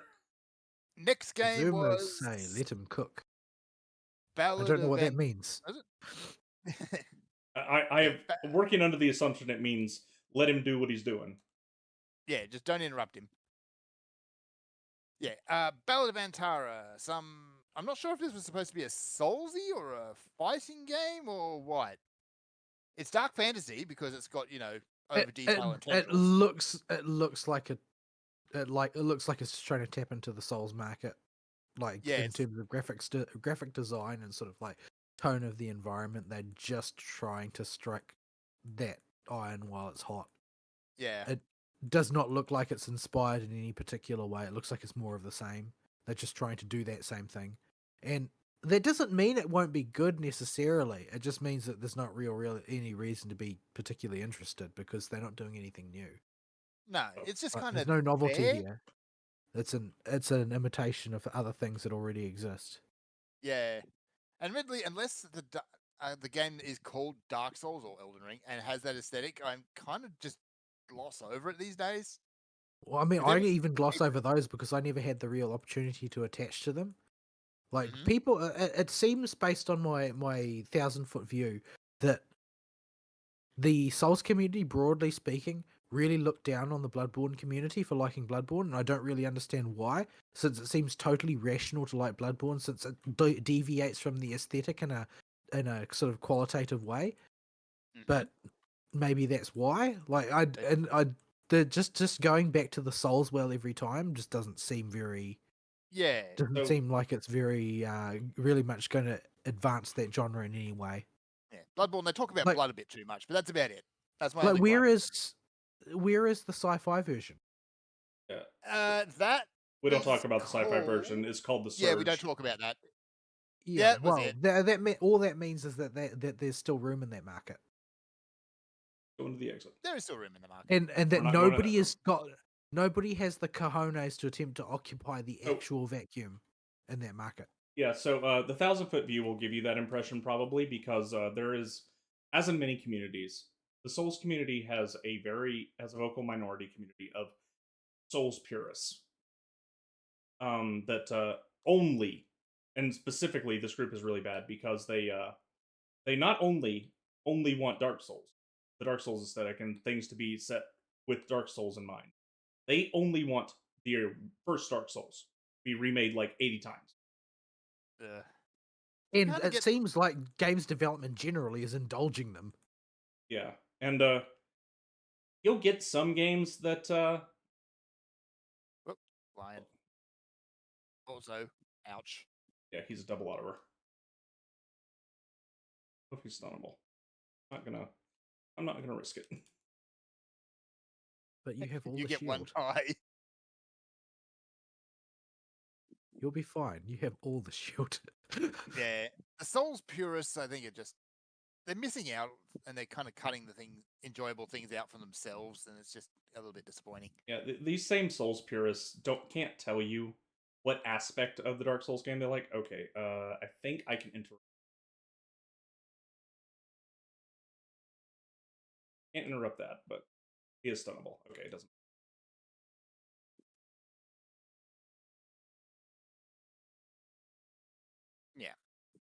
So yeah, that's just a game. It played a bit of time. It didn't really leave a whole lot of an impression. Yeah, I can interrupt. Okay, good. Only don't pull these with friends, but I can stop the You can stop the problem. boom. Stop the one shot. All right. Somebody's probably gonna have to use it after this mech. My interrupts on cooldown. Crap, I got a lion.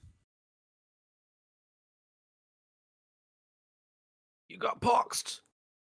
I got perked. You Lion got is- perked. Lion is stunnable, by the way. Lion is stunnable, thankfully. You interrupted my boom time, Lion. Ow. I don't know what So you expect me to do against pox. I can only heal so hard. I'm trying. I'm looking for the purity while I'm trying to get aggro on the lion.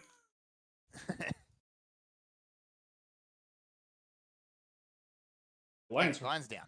Gloom Lion hurts. Gloom Lion does hurt. Like, Oh, we've got If he- gloom. That explains a lot. he And just HP does down. 50% of my health in one hit.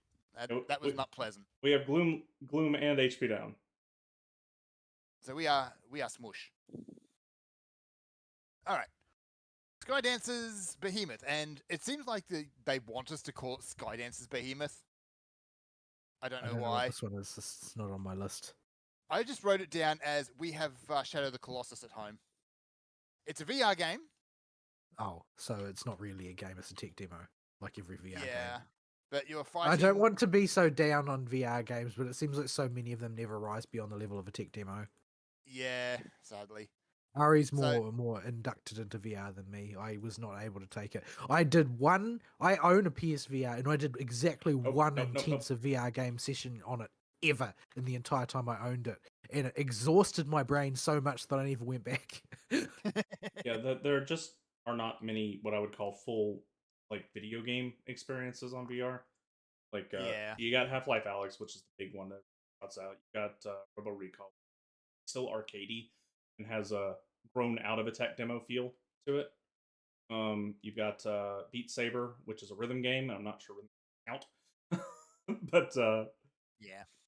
Well, the thing is that the one that I played was Riggs, which wasn't a toy. It was like a game done in VR. It was a mecha game, and not a particularly good mecha game either. But it was like fully invested in being a full game in the absolute conventional way, which meant that it had the sort of absolutely brutal pace of any other type of video game, except that you were being subjected to it being fired directly down your optic nerve, and that exhausted me. Yeah. So yeah, this one, it's like there's colossi walking around, but it seems like all the fighting was done against, human skeletons. I got cried on. And the writing. Oh, the writing. Okay. It was the edgiest rubbish you ever heard. Okay, Griffins are the kings of this floor set. They will target somebody on pull for free fall. This is a giant point blank or circle AoE, and they will do double autos and hit really hard in the interim until they do it again, and then they're going to cast Winds of Winter. And if Winds of Winter goes off, we all die. Oh joy! We're going to pull the Heffalump first. Yeah, pull the apple first. Yeah, Griffins are the answers of this floor set. They're proximity aggro too, so we will have to fight some of them. But Joy! They are terrifying to fight. Yeah. All right. So yeah, that was basically. Oh, whoops! You got inspired. You got mead. I thought I was out of that. Okay. Yeah, the cone that you see from him is his suck in. After he inspires you with his suck in, he then has a fatter, shorter frontal conal AoE. In which he inspires you to death. Yes, that will just kill you. You can line of sight Winds of Winter if you have to, so we can run around the corner if we can't kill this Griffin in time after we pull the control.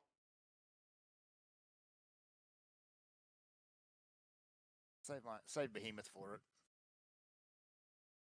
Behemoth. I know from experience they are both not stunnable and non-interruptible. I don't want to wait on Fern's res sickness to go away before I pull it. It's 1 minute. So yeah, that's honestly all the impression I got for Behemoth. It's just, it looked bad. All right, next game, Alien Rogue Incursion. It's got an an Alien in game, it. end of story. It looks exactly the same as every other Alien game ever made. But this one's VR, so it's going to be screamier in your face. That's it. It's got an alien in it. That's all you need to know. Marvel Rivals. It's Marvel Overwatch. This looked really bad. Like this looked less compelling than into like. I feel like this would compare unfavorably to City of Heroes in the modern day. Yeah, more than anything, I had to double check it was the right one I was thinking of. This seemed like the most Overwatchy of the hero types. Like, I'm pretty sure they stole that map straight from Overwatch. Like just looks like the aesthetic of everything, the way the UI's laid out, and the way that the kills pop up on screen. I got the most vibe from that. Okay, we're gonna pull is the most Overwatchiest of the games. Yes. Also, Ready? Galactus is a teenage girl for some reason. I can get behind that as an anime fan in some oblique way because I don't have any loyalty to comic IPs. But why though? It's like watching a tsunami suddenly pop up and being a teenage girl. Why? At this point, Fate. I call Francis Drake a she. In real life. Yeah, that's. Yeah, okay. You've got the brainworms now. You got the brainworms. Like I just. If Fate has poisoned me, I can. Yeah. Look at them being awfully generous with these raisins. Gonna need them. Yeah, bombastic booby lady Francis Drake. There you go. So yeah, Marvel Rivals. It looked bad, like really bad. Griffin number 2. Here we go. Yep.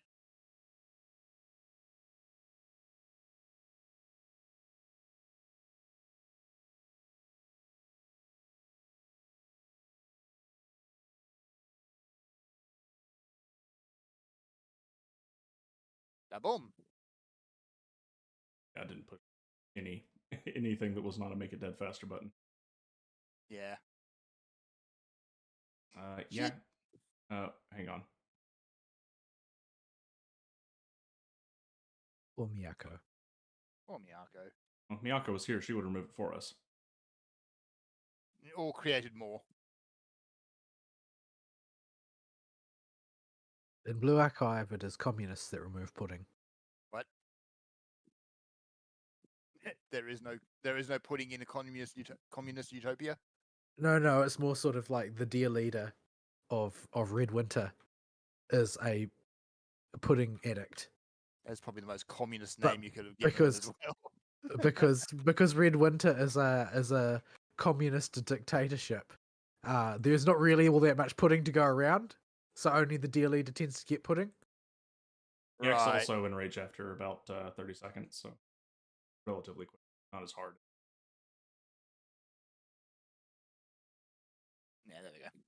All right, next game. Where was he? Where Winds Meet. It's Japanese. It's Japanese Souls, I guess. I guess. It's a little bit less Dark Souls than Sekiro was, but it's still pretty much attempting to gamble on that aesthetic, but it's got way more wuxia in there. Yeah. Though very importantly, none of the wuxia stuff takes place in the gameplay segments. Actually, now Only you in mention the it, yeah. pre-rendered sequence. It's all So pre-rendered. the part that would actually set it apart in any way whatsoever is not manifested in gameplay sequences. Which leaves me with close to 0% hope for that. Wasn't there another Japanese folklore-inspired game that they announced last year? What happened to that one? I think that one was done by Capcom. No idea. I forget what it was called because it's been a while. No, yeah, digging into Japanese folklore and putting a Soulsy type game in there is, I mean, that's pretty good territory. That's fine. You can't go wrong with that. Better than just directly imitating Dark Souls the way the previous one than this particular presentation did. Yes. We're looking at you, various Souls clones. Including that one that released under the same name twice and is still bad. Oh, Lords of the Fallen. That's the one.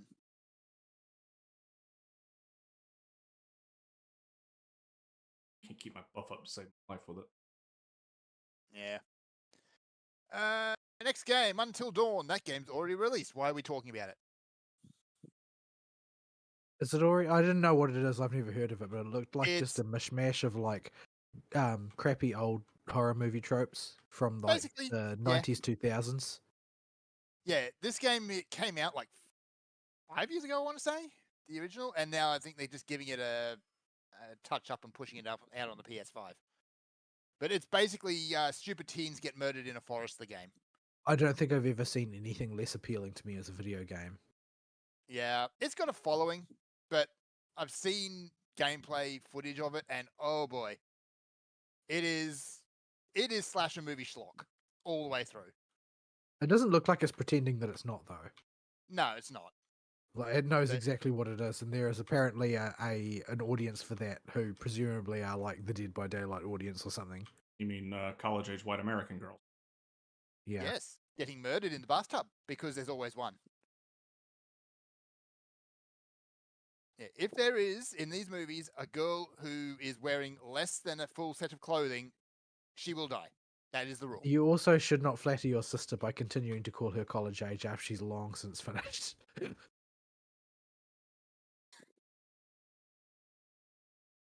Jeez. All right.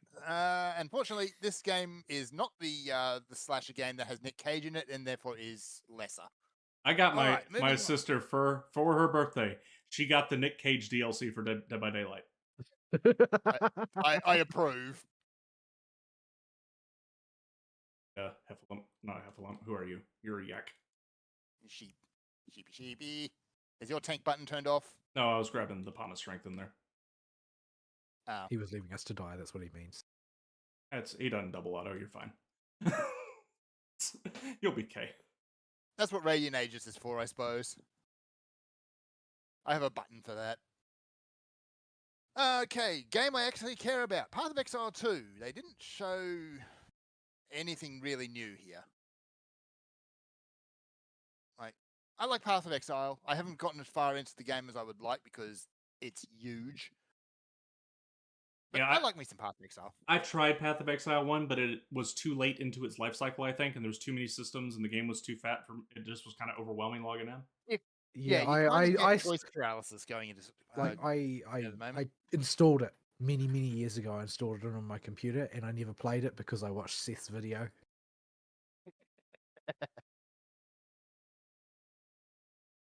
So yeah, Path of Exile. I will play it when it comes out because I do like me some classic ARPGs. And Path of Exile, the original, did enough different that it kept its own audience. And let's be realistic. The competition is Diablo. Diablo apparently rejiggered itself recently, and people are favorable? Question mark? Yeah, but they shilled it as being their loot revamp, Yeah, which is something they also did in Diablo 3, which means Yes, that they learn no lessons. because well, when they did in Diablo 3, it was to take out the real money cash shop. Because they are only capable of doing the wrong thing at all times, apparently. Yes. So nothing really new to talk about on Path of Exile 2. I will still play it because good. Okay, Silent Hill 2. Oh boy, I have not seen the optimism for a game deflate so quick as I have for this. How is that woman so ugly? Yeah, is that supposed to be Angela? I think that's Angela. It is supposed to be Angela. I don't remember Angela looking like a man. She looks like a potato. But like Angela has a really dark and grim story. And I don't think that's been left alone. Angela looks like a man with Down syndrome. What is with this? Cruel. What is this like incessant uglification of every single female character in every game ever? I don't know. Angela wasn't the particularly attractive, like No, she ultra wasn't a attractive model, one. so why not just leave her the same? She was Why just do you a have to turn her normal into a person. potato? She looked like a normal person. yeah, because But these companies have. I'm convinced they don't actually know what a woman is, and they've never seen one or interacted with one in real life because it just seems like No, I think that they're just staffed by bitter land whales. But putting all that aside as well, it's like the tone of Silent Hill 2 it was just off. I mean, to be fair, the acting reminded me of Resident Evil 1 on the PSX. And not in a good way. I loved Resident Evil 1's voice acting because it was just so atrocious. Well, yeah, but they're trying to do this sincerely now with the benefit of hindsight. Yes. time do we have? Yeah, we're okay. Although we should. I stepped on a luring trap, please help me. Uh-oh, come back, come back. Yeah, this morning, so Oh, Yiddies. I can only interrupt one nor the least. Pick one and make it disappear. Well, you didn't put a Dorito on one of them, so It's okay, I'm just deleting that one. I did the summoner thing. Yeah, as long as Fern targets one and sticks on it, it'll fall over. Well, at least we got room to kite now. There we go. I am so glad my boom combo was off cooldown.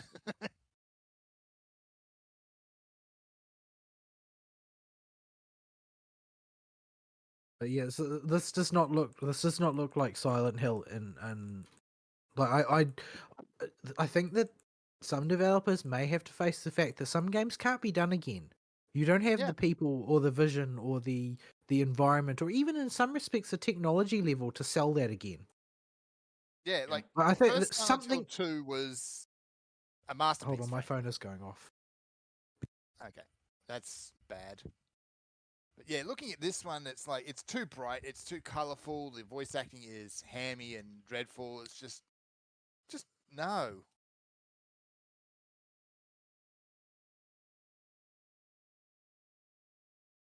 Yeah, I have railed against modern pretty ladies, the death of the modern pretty lady.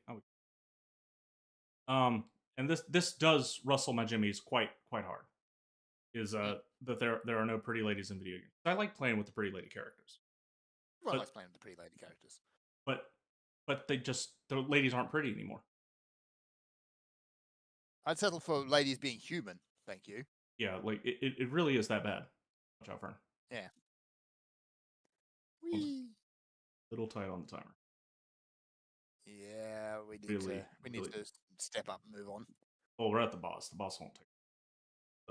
I'm at the griffin that's about to chew my face off. Yep, I'll blow him up. There you go.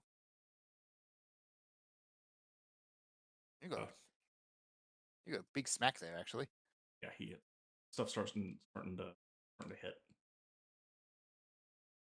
You can probably.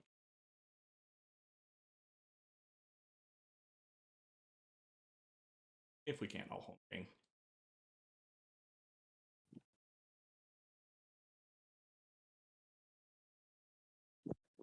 Normally I wouldn't pull that unless I had all my cooldowns, because that's quite the scary mob to fight without cooldowns when it enrages. Yes.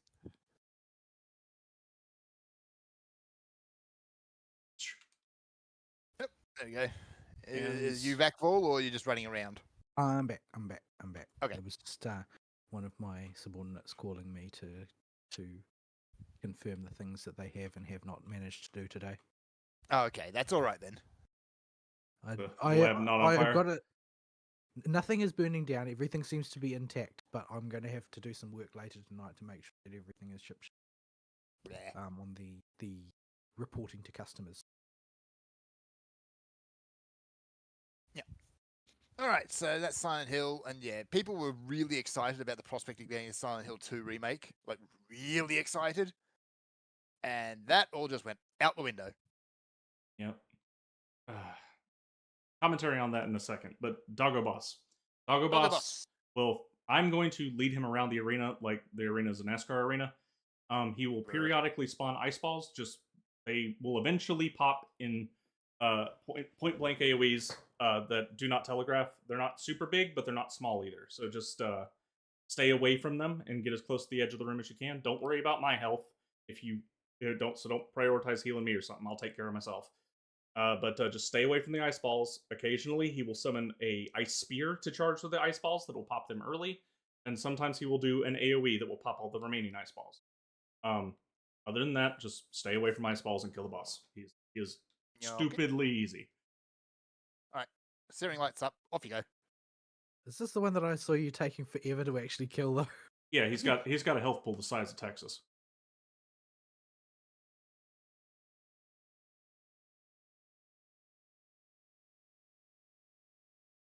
Oh, why me? Apparently that target's a random person. That's good to know. Get away from the ice balls. Come hug the boss. How big are they? Get really away from them. Yep. Be safe. You'll see a little icy poof when they explode like that. That's how big. That's a very ambiguously sized icy poof, man. Mm-hmm. That's why I said it's not super big, but it's not tiny either. Ah! He likes your face. Bully? He's just gonna hop over there and do like 40% of your HP every about 30 seconds. Just keep on your toes.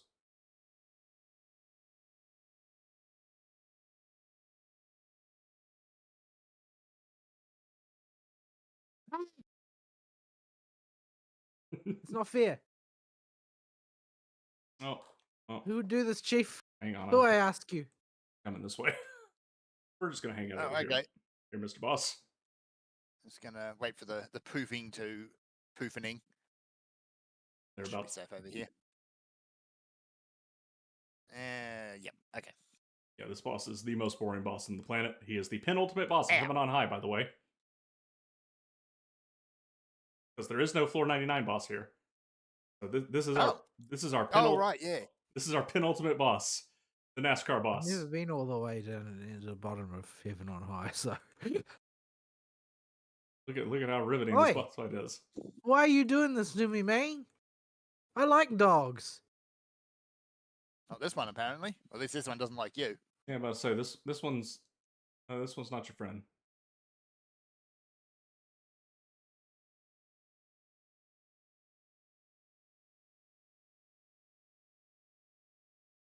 Yeah, I have to make sure even on a DPS, then I got to make sure I got like at least 8 to 10 minutes to kill this guy every time. Because he has all of the hit points. Yeah, he just takes forever.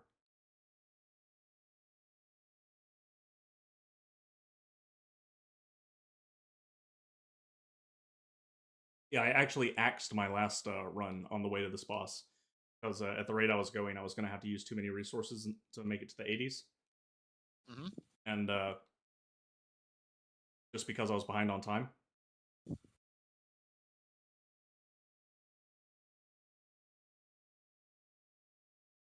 Oh, Fern, that's a dangerous spot you're in. Right. That's why I didn't want to run Why through it. Why have you done this to me, doggo? What's it you face? My face. nom I need face. that for facing things.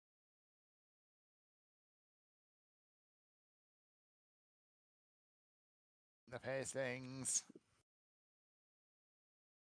I don't think we're going to continue to the 80s on stream. That's going to require a bit more We got to pay focus. attention. Yeah, I have to be very careful with what I pull there.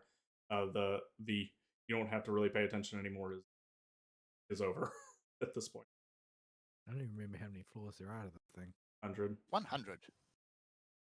Although floor 100 is really just a empty floor. Yeah, there's 19 more floors. 18 plus one boss if you want to get really technical. There we go. Boss dead. So yeah, that'll be the end of our Heaven on High excursion. Well, we've only got a couple more games to really talk about, and then we can wrap it up anyway. Don't forget So to the crack game your we actually sacks. wanted to talk about is Monster Hunter Wilds. They actually did a little bit of a thing here and showed off a couple of monsters. They showed off the story bits, and that seems to have caused some people to raise some eyebrows. Yeah, I'm not keen on the voice protagonist. No, I really don't like it. I think that you're starting to cut against what is Monster Hunter at that point. I don't like it at all. I think that they should have maintained silent protagonist. I don't want that kind of story to begin with. Yeah. Also, the voice Palico is just grating. Yeah, everybody knows Voice Palicos is entirely the province of Naviru, and nobody Yeah. wants more Naviru. Nobody wants Navarro. And I did not hear a single cat pun. That's just doing it wrong, man. It's completely wrong. So yeah, aside from that though, it looked all right. They didn't show too much. They did announce what the monsters were named in a post stream, but I can't remember what they were actually. One of which is a lion using the Azeroth skin, and the other one's some new frog thing. So yeah, I don't have enough of a perspective of historical monsters to know if any of them have appeared before. I think the frog thing is on a new mesh. Unless it's like Rajang from Mesh or something, maybe. I don't know. Could be. All those platinum bags, and I got nothing. Either of y'all Actually, I got an Imperium Clay. That might actually sell. Either of y'all I've get got some dodo a horn. metallic gold die. I don't know if anybody needs those. That'll sell. Oh no, it won't. No? Boo. Oh, it will, but not for. I got Nothing spectacular. I got a few blues from the gold sacks that may or may not sell.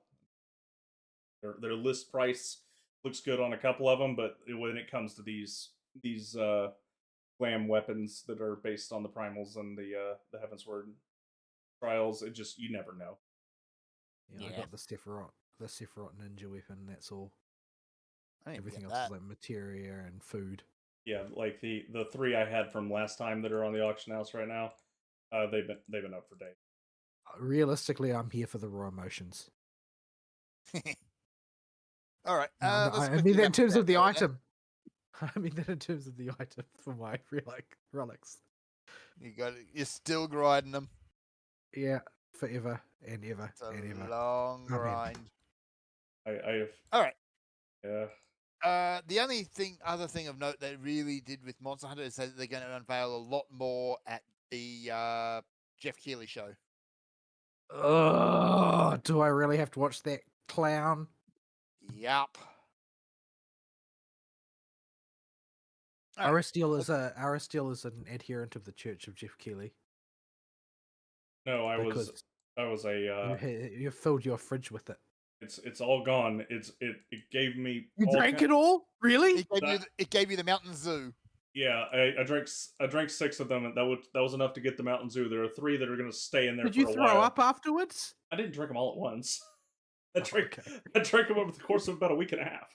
Well, when you say I drank 6 of them, it's like, what the f? No, but when That's I did Probably drink more them, Mountain Dew than I've drunk in the last decade. so I aside haven't drank Mountain Dew for like 25 years. Uh, Yeah.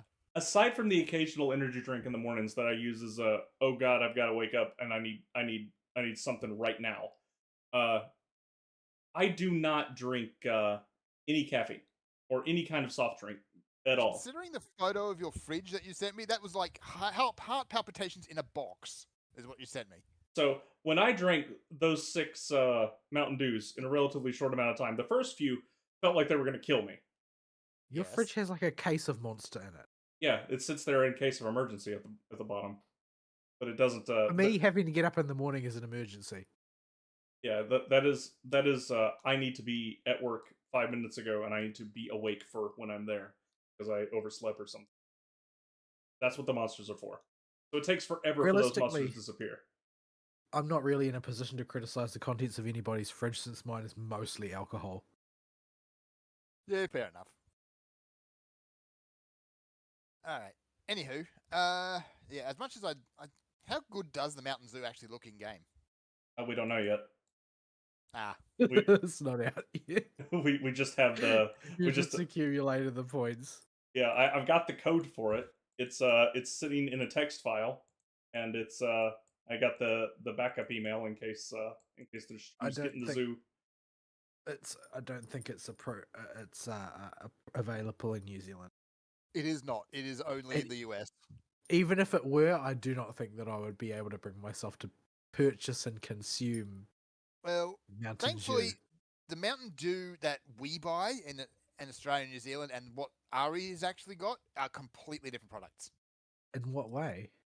Well, his is basically high fructose corn syrup with What's in fizziness. ours? Sugar, actual sugar.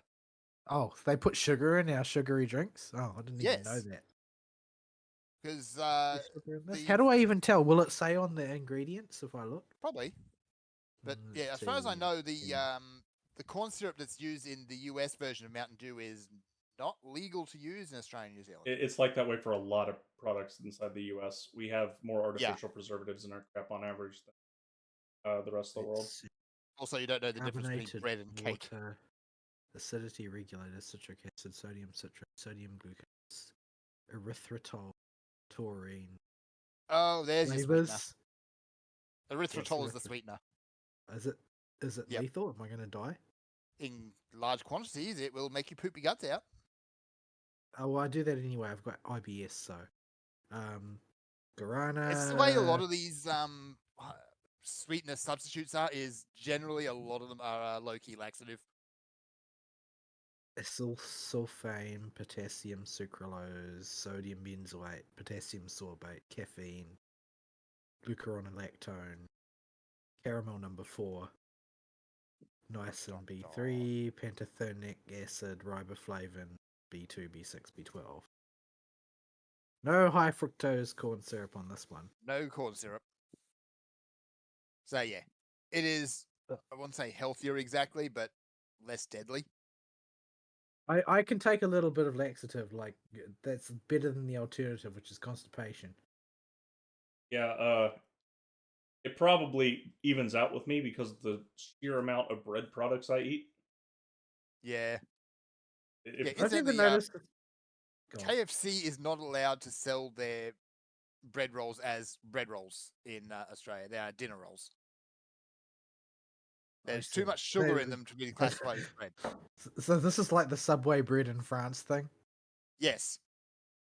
Incidentally, those rolls from KFC, bit of cream, bit of jam, actually really nice. Speaking of rolls, I never noticed this before, but this bottle of beer that I have just emptied has on it an instruction on the back before consuming. Apparently you should roll the bottle. Okay. I have no idea what that's supposed to accomplish. Put it on the ground and give it a push. Maybe next time I open one, I'll give it a try, but I don't really expect it to change much. It wants to go on one last adventure before you drink it. It says, for our distinctive taste, gently roll the bottle.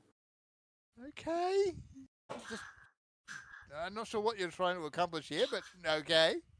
I'm at 5.7 drinks in, so I'm not really in any condition to scrutinize this on a scientific basis. Fair point. All right, let's quickly wrap this up then. We only got one last game, and that was Astrobot, which is a cuted robot in PlayStation Land. Done.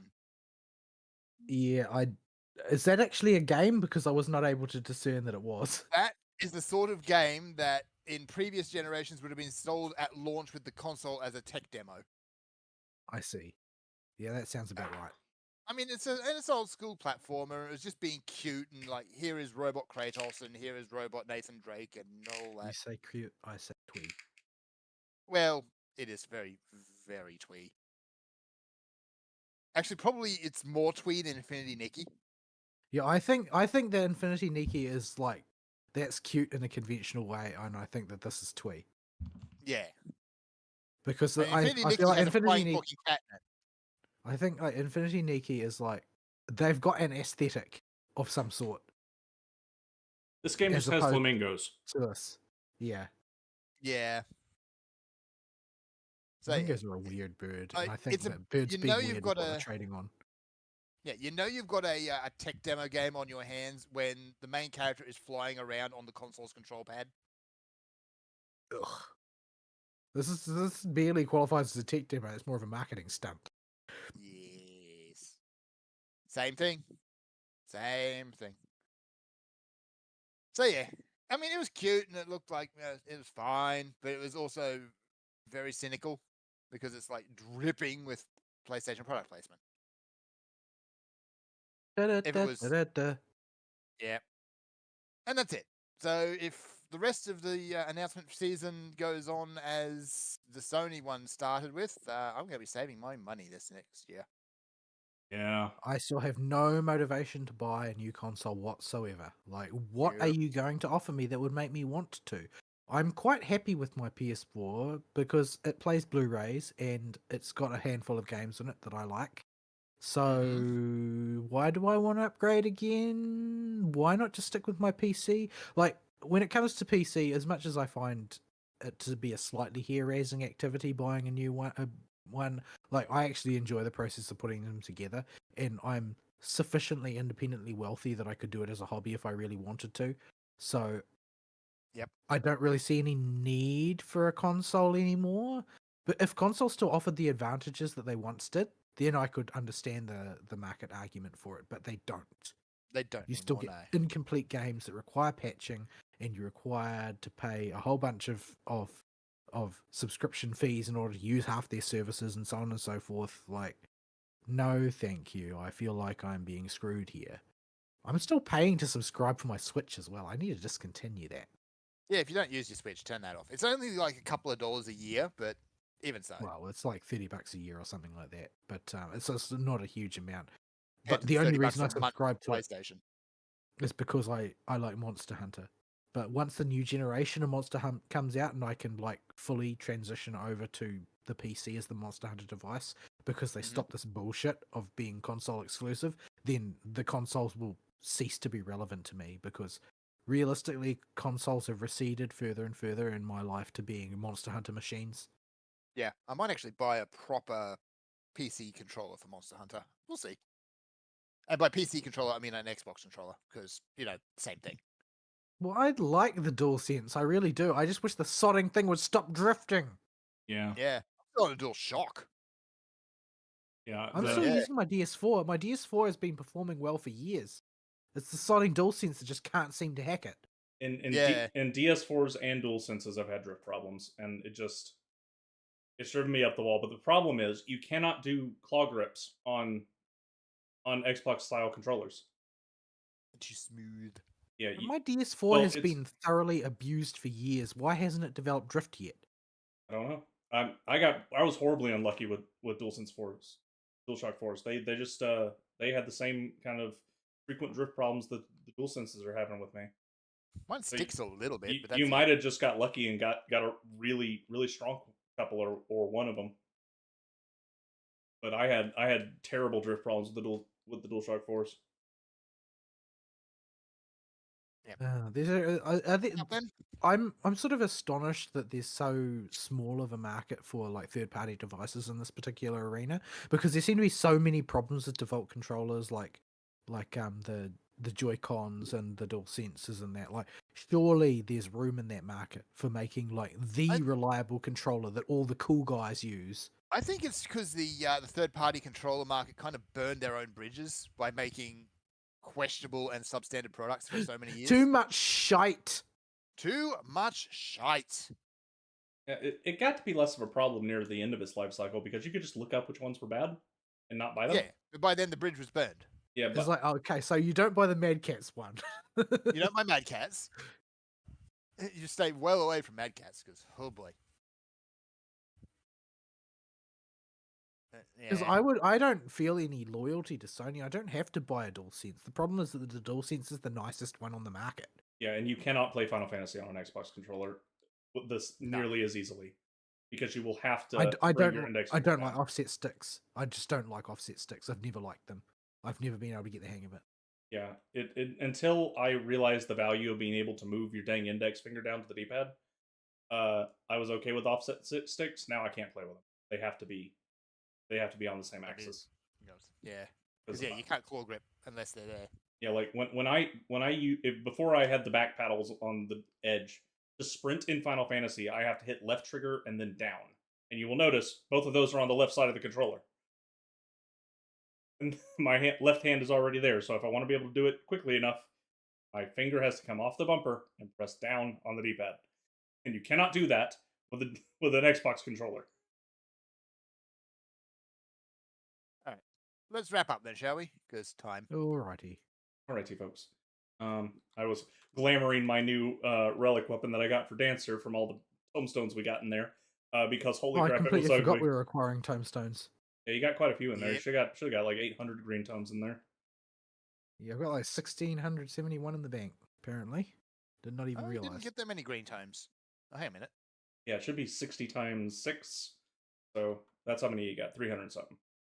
I still haven't done the next, whatchamacallit, Mandeville thing, though. Yeah. Honestly, enough I to do can't. it.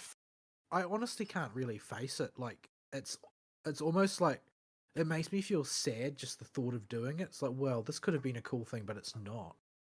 It So didn't have to dull. be. I feel like I- I feel like Hildebrand has been just irreparably damaged by the fact he's tied Yeah, this terrible. They've deprecated it in this way for no reason. I don't know why they did it. I can. Well, that's not even strictly true. In some weird sense, I can sort of see. Well, they tried capitulating to the Raiders, and what they found out was the same thing that everybody finds out when they capitulate to a complainer, which is, number one, it didn't have the intended effect, and number two, they didn't stop complaining. Yeah.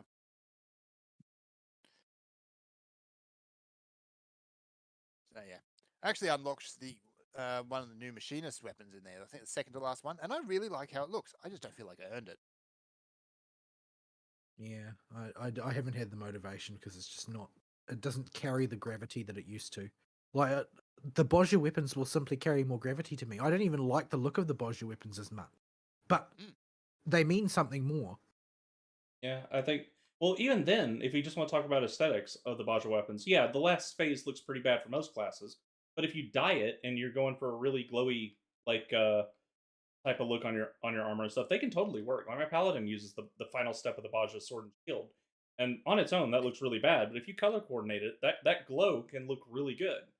The stage 1 with the first step in glow of the Bozja weapons looks good for most weapons. I use the Dark Knight version of that. But I use the Gunbreaker version too. Like, you can make those weapons look in general good, and in addition to meaning something. Not only do the Manderville weapons have no meaning and just serve to act as the obligatory "we must have it" checkbox of the expansion. They just are all ugly. Yeah, I there's a haven't really looked at couple the in there which models. look good, but not many. I'm so unenthused about them that I haven't even looked at the models for them. Yeah. Actually, I think half the reason is they're ugly is just because of what they stand for. But anyway. Yeah, there'll be no journey to acquire these glamours later. They will just be a poetic stump. Yeah. In fact, they will be a poetic stump in less than a month. In a couple of weeks, no doubt. So, Which is good because I need something to dump poetics on, I guess. yeah, you'll get a lot of those.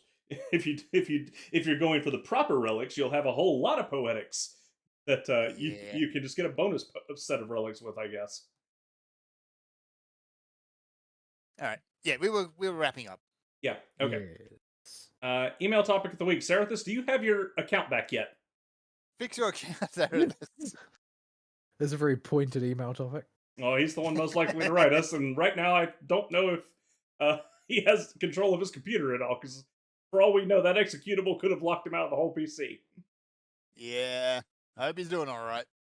Yep, so let us know when you're alive again, Serathis, and what the current status is, and I'll unblock you from the Discord.